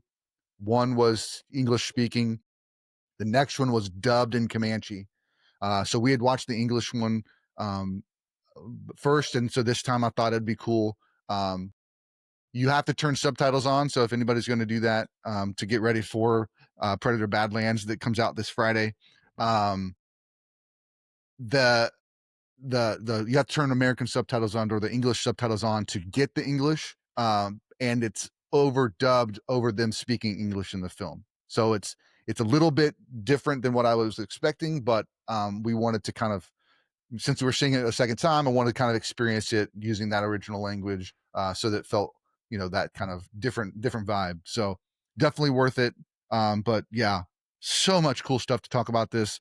And I'm gonna let you guys talk about it. If you guys forget anything or miss anything, I'll say it at the end. Larry, as our Predator genius and Predator guru, why don't you go first? I mean, this one was a huge step up from the Predator. When this one was coming out, I was like, man, this can't be as. And that's the bar for me. Is like everything can't be as bad as the Predator. Like that's how I say for any movie. Well, it can't be as bad as this. This one, it from the get go, the trailer. I was like, okay, this is good. I'm excited, and it's the third best Predator film in my opinion. I think everybody did a great job. The effects look amazing. The Predator looks amazing again. Just like, yeah, they did a little bit of CG on the face, but I mean, for the most part, the costume, everything is just amazing. The weaponry, like they took it more primitive, and I really, really love that. That's the big thing for me with the Predators is their weaponry. I just love the different tech that they have. And even with the cloaking is also, you can tell it's a little bit more primitive, whereas like anything hits it and it kind of disintegrates and you kind of see the Predator. Amber Midthunder did an amazing job. I know people, when this was first coming out, I was like, oh, how's she going to like take on a Predator and all this stuff? And I was like, well, they show us and they did a really good job of it. It wasn't like she was perfect at everything. You know what I mean? Like they call, like they say, she wasn't a Mary Sue in my opinion. I think, she failed, she messed up, but she learned and she, got better and, she outthought the Predator and Smarted him. Yeah, she outsmarted the Predator and she got him in the end. And I just think everything in this film was really, really great. Where I give my rankings of the other two, I would say this one is a solid 9. Really right under Predator 2. Yeah, that's awesome, man. Oh, and the Josh, score is beautiful. Oh yeah, absolutely. It's so perfect. Mm-hmm. Josh, what you got? And I get, since Larry just said the score, I'll start there. So this has a lot of like video game inspirations. So Dan Trachtenberg is a big video game gamer, and he was playing Assassin's Creed Valhalla, and he was like, "Man, this score is so beautiful." And that woman who did the score for Assassin's Creed ended up doing the score for That's Prey. awesome. Her name is Sarah Schuler, I believe. But anyway, yeah, he did that. And then most of what I'm going to talk about, Prey, is dedicated to like the practical effects again. I was able to meet the cast from Prey at Texas Frightmare. This was 2023, so a couple years ago. And they were all super nice. It was just the main three. So Dakota Beavers, Amber, and then Dane. And Dane, I have a picture of him next to my wife, and that dude's giant. He's like 6'8". Super nice. Where he was actually a professional basketball player, and he retired or he quit doing that to be an actor. So he does acting, but even more than that, he's like, a lot of people use a stunt double a lot of times. Dane was one of the first to like, well, at least for Predator actors, like he was the first to not need a stunt double at all. So a lot of everything in the movie is all Dane doing it, wearing the suit. They condensed the suit so it wasn't as big as like back in the day when it was 300 pounds or whatever. But sweating in that latex, that foam latex, it added like 60, 70 pounds onto his already 100 or 200 whatever pounds he weighs. So Still a lot, regardless. Mm-hmm. But he did he committed to everything and did everything in the suit. And I think the face, all that stuff, like everything just looks so crisp and so awesome in this movie. There's some excellent cinematography. I don't remember who the Yes. cinematographer was, but like you can kind of tell that's a little bit video game inspired too. There's a lot of like wraparound shots where they're, especially the battle sequences where you're like kind of you're in like almost first person, but not like you're behind. Yeah. It's almost like third person, but um just super cool. So I love the practical effects, the weapons and all that stuff. Um, Prey is actually the highest viewed premiere in Hulu history. We also have the Wow. pandemic to thank for that, but also like it still is ranked that even after the pandemic. So that's really impressive that so many people loved watching it. And Larry actually just sent me an Instagram post that it's coming to theaters for the first well, they had an early screening I remember hearing about, like a one night only thing in certain Mm-hmm. theaters, but it was very select. So this is going to be like worldwide, I think. So you can go see Prey on the big screen, which is really cool. Uh, the feral predator, the mask that he wears in it, is actually the river ghost from Predators. So that's a callback to Predators, Nice. which is really cool. Yeah. Dan Trachtenberg was nominated for 2 Primetime Emmys for this movie for directing and for writing, which is really cool. So he's the first, director of any Predator thing that got any big time nominations. He's also doing he did Killer of Killers that just came out recently, and then he's also doing Badlands, which we're prepping you all for, which is cool. And then oh yeah, and then there's another fun throwback. Naru in the movie. I think it Naru is the brother. Amber's. No, Uh, that's Amber. or Yeah, no, Amber's Amber. name. Yeah, Yeah. Yeah. she says do it, and that's a throwback to Arnold when he says do it now in Predator. So that's Nice. a throwback to Predator 1. So a lot of cool, just like simple throwbacks. Oh, another big thing, this is the first movie where the Predator doesn't use the iconic shoulder plasma cannon, which is really good that they didn't do that because of it being more of a period piece anyway. So Yeah. it's more authentic. But this is the first movie in the franchise that doesn't show that or have that in anything, which I thought was really cool.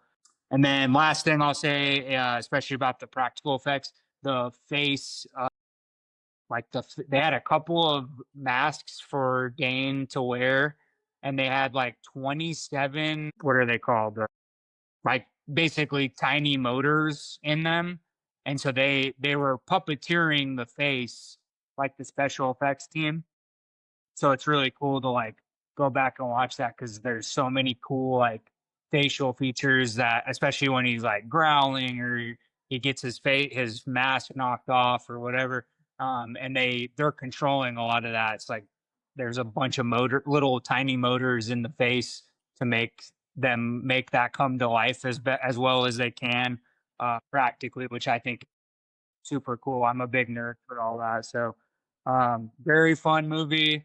Obviously, we were able to clean our palate from Voldemort, and that's it's good. But yeah, I loved Yeah. Prey. I thought it was fantastic. I can't. I'm really hoping Badlands is as epic as Prey, but I guess we'll find out. Yeah. Yeah. Sure. Yeah.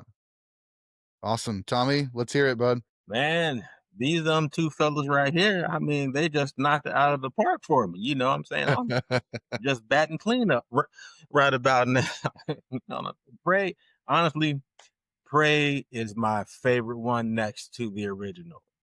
Simply because of the way Nuri had to prove herself to everybody, because no one in her whole tribe thought that she should be out here hunting. She should be out there with the women gathering vegetables and cooking and doing what typical women do in that time. And with her just pretty much going against the grain and doing what she did, ultimately saved her entire people.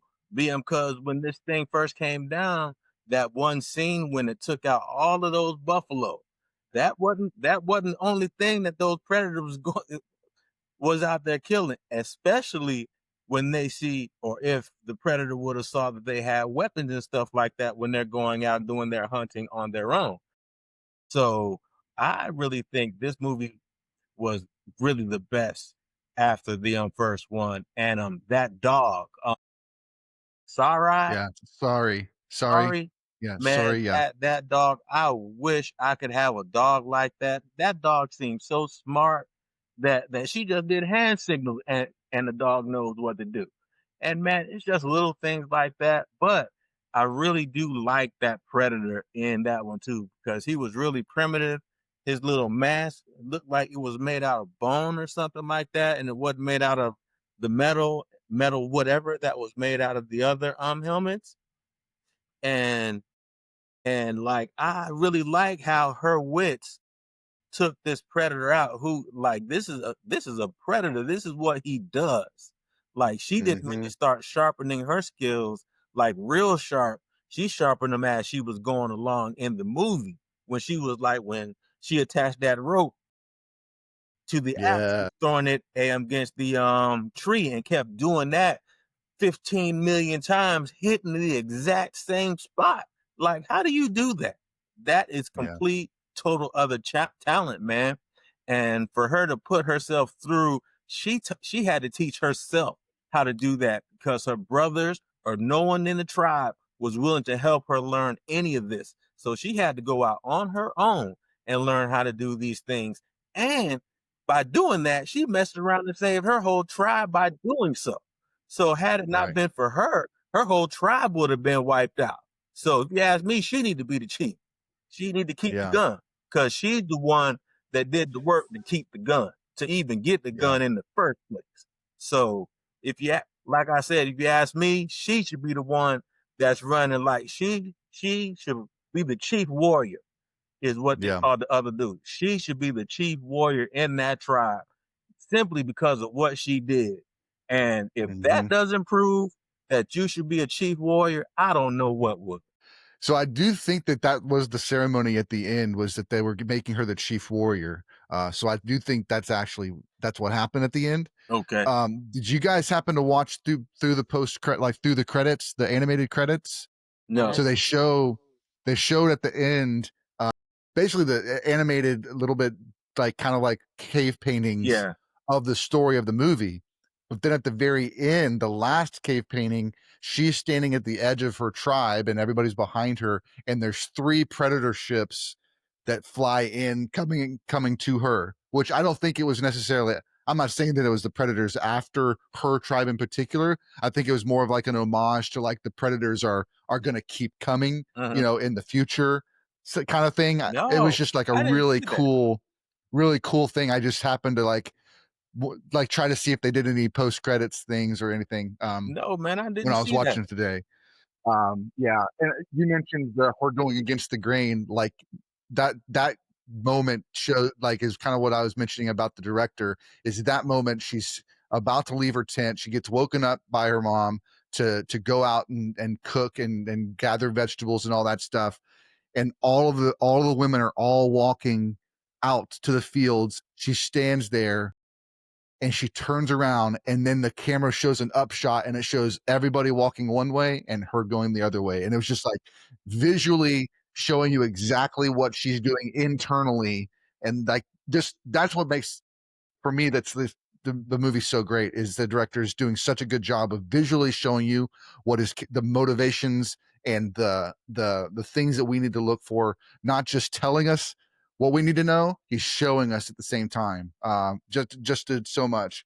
Love the tomahawk adding to the rope, like building a weapon. That was just so awesome. Oh, I also wanted to mention too the bow and arrows, the way that they were firing the bow and arrows. Mm-hmm.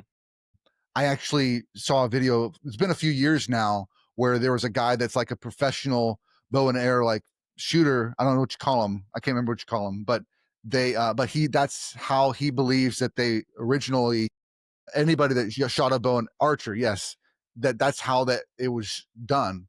And then we changed it to make it more formal in the West. But he said that was like the way that it was done. So I was really glad and excited that he used that as his kind of the way that he showed them using the bow and arrow there too. Oh, the buffalo shot did remind me of the Dances with Wolves scene. And I do actually think it was the poachers that were doing the buffalo, not the predator in that particular situation. The French poachers were the ones that killed the buffalo.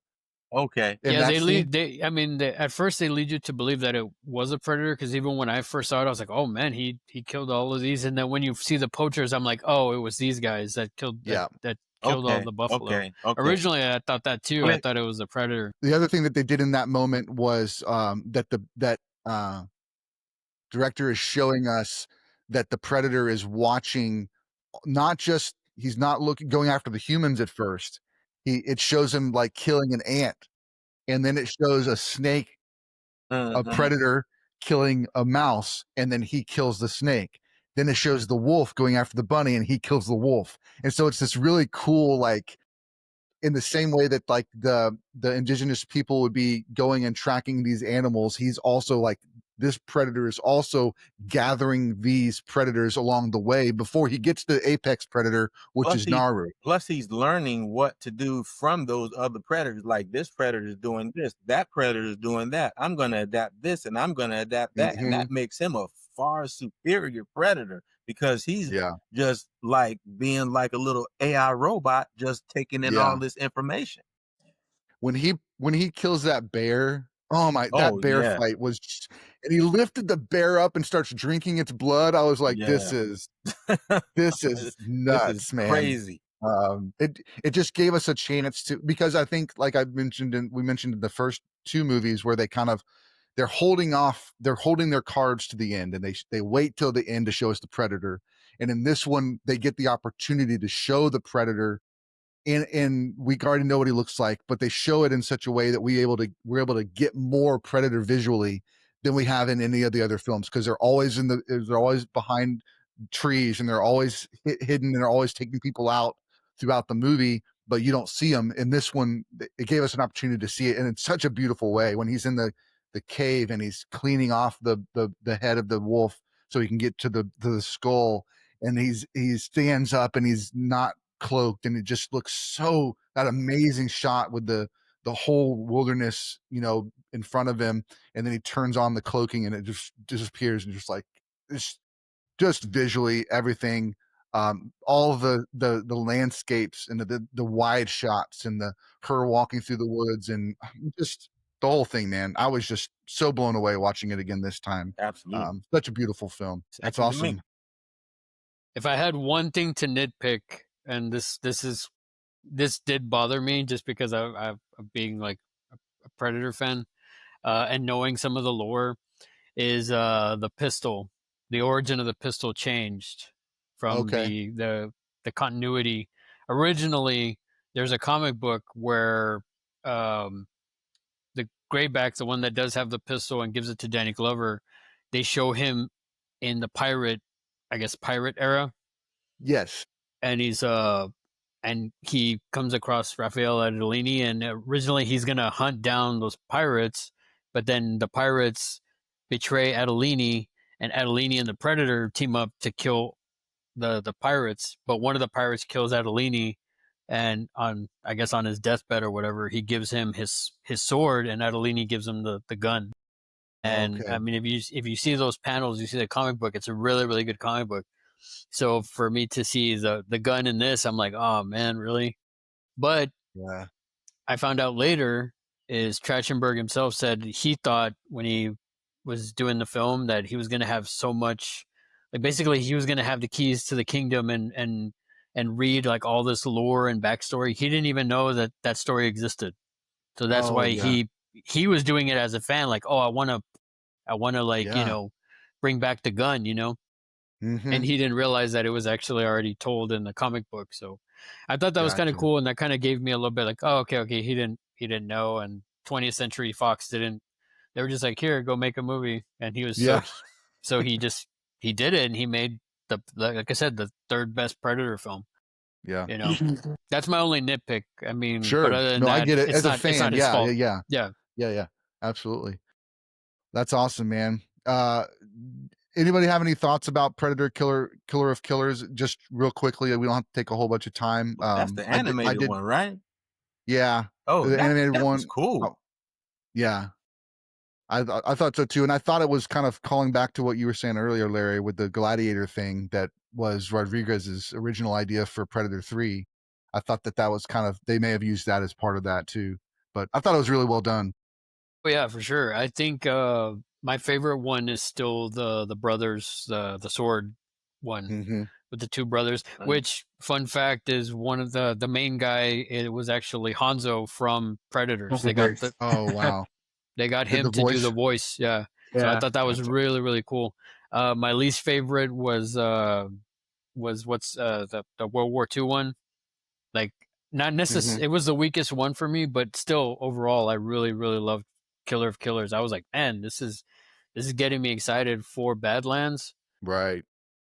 You know, the Viking one, I thought that one was really cool too, but still that sword one was great. And then they actually got the Predator, the king or whatever, that one at the end.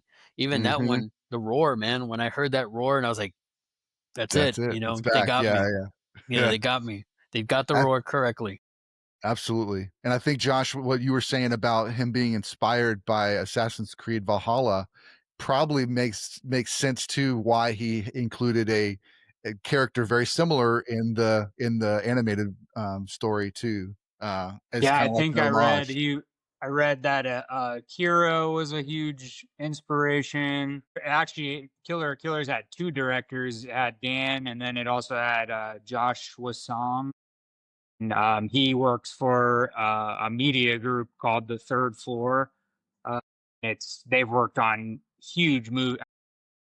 Star Wars Episode 3, War Horse, Aragon, Cloverfield, Prince Caspian, Shark Boy and Lava Girl, Iron Man 3, Ready Player One. Like, they've worked on all these Yeah, big movies, but I think this is one of the first movies that he's like co-directed or directed or whatever. cool. And real But throwback really, the only to, thing I have to say about it, just a couple of fun facts. It's the first Disney animated film since they're owned technically by Disney now, to be rated R. So okay. that's pretty fun. And then Michael Bean is a voice in it. So now he is one of three actors: Bill Paxton, Hendrickson, and Michael Bean. They're the only three actors to ever be in Terminator, Alien, and Predator Wow. franchises. So that's a really cool Yeah, limited space. Um, absolutely. and then oh, and it's the first time that a Predator uses a spacecraft as part of its battle attack, because we mostly get the one-on-one battles, and Hmm. this movie has, the spacecraft used as part of the battle, which has never been done before in any Predator movie before that. So that's kind of fun as well. How are they gonna Yeah. shoot at something that has a force field? Right. True. It's true. Well, man, this has been such a fun conversation, guys. Thank you so much for your time and all the knowledge and wisdom you guys dropped on the episode today. Really appreciate it. I do want you guys to get an opportunity to share what you've got going on. This episode is going to drop on November 3rd. So if you think ahead a few weeks for what you might be having going on, or just if you just want to tell people, check out your channel, let's go ahead and run it down. Larry, if you want to go first. I want to hold on a second just because I think there's a lot of background noise on my side. I don't know if y'all hear it. No, No, it's good. I don't hear anything. Yeah, I kind of hear it. Yeah. I don't know Okay. if it's just All right. static. I'll have you go next. How about that? All right. Tommy, why don't you go first? I'm gonna be putting out those videos, y'all. You boys gonna be stepping back in there. You know, I'm gonna put out more videos. I'm gonna do more hunts, and just gonna live life and have a good time. Very nice. Very nice. Josh, how about you? Yeah, it's kind of the same thing. I'm going out of town Monday to Monday. So I'll be gone a week in Colorado. I see my brother, one of my best friends still lives out there.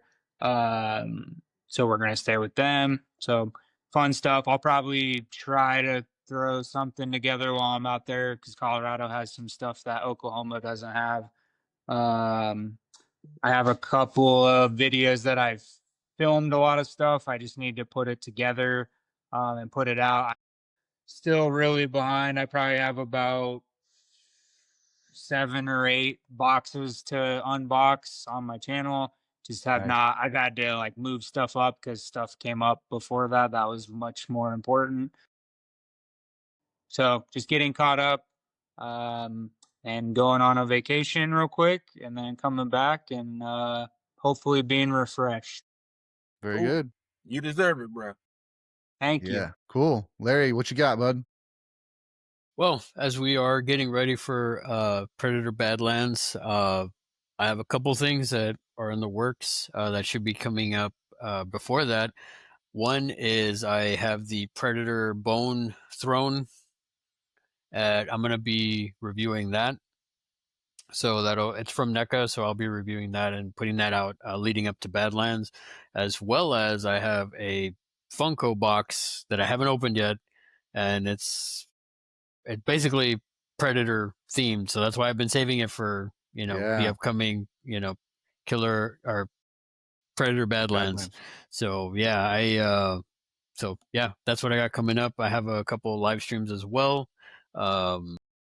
Yeah, but other than that, it's going to be business as usual. Awesome. Yeah. That's exciting. I just Well, sent to you. again, oh, nice. Well, guys, again, thank you so much for being on the podcast. Everybody, please go support these guys. They do some amazing stuff. They do amazing work, and so excited to call them friends. And we hope that you guys enjoy Predator Badlands. Go see it in the theater. Go spend Yeah. some money. See it in the theater. See it on the biggest screen you can see it Save on. cinema. Yes, it's up to us, guys. Support my guys. Yes, absolutely. All right. So until next time, guys, keep watching movies. Keep Bye, shining, y'all.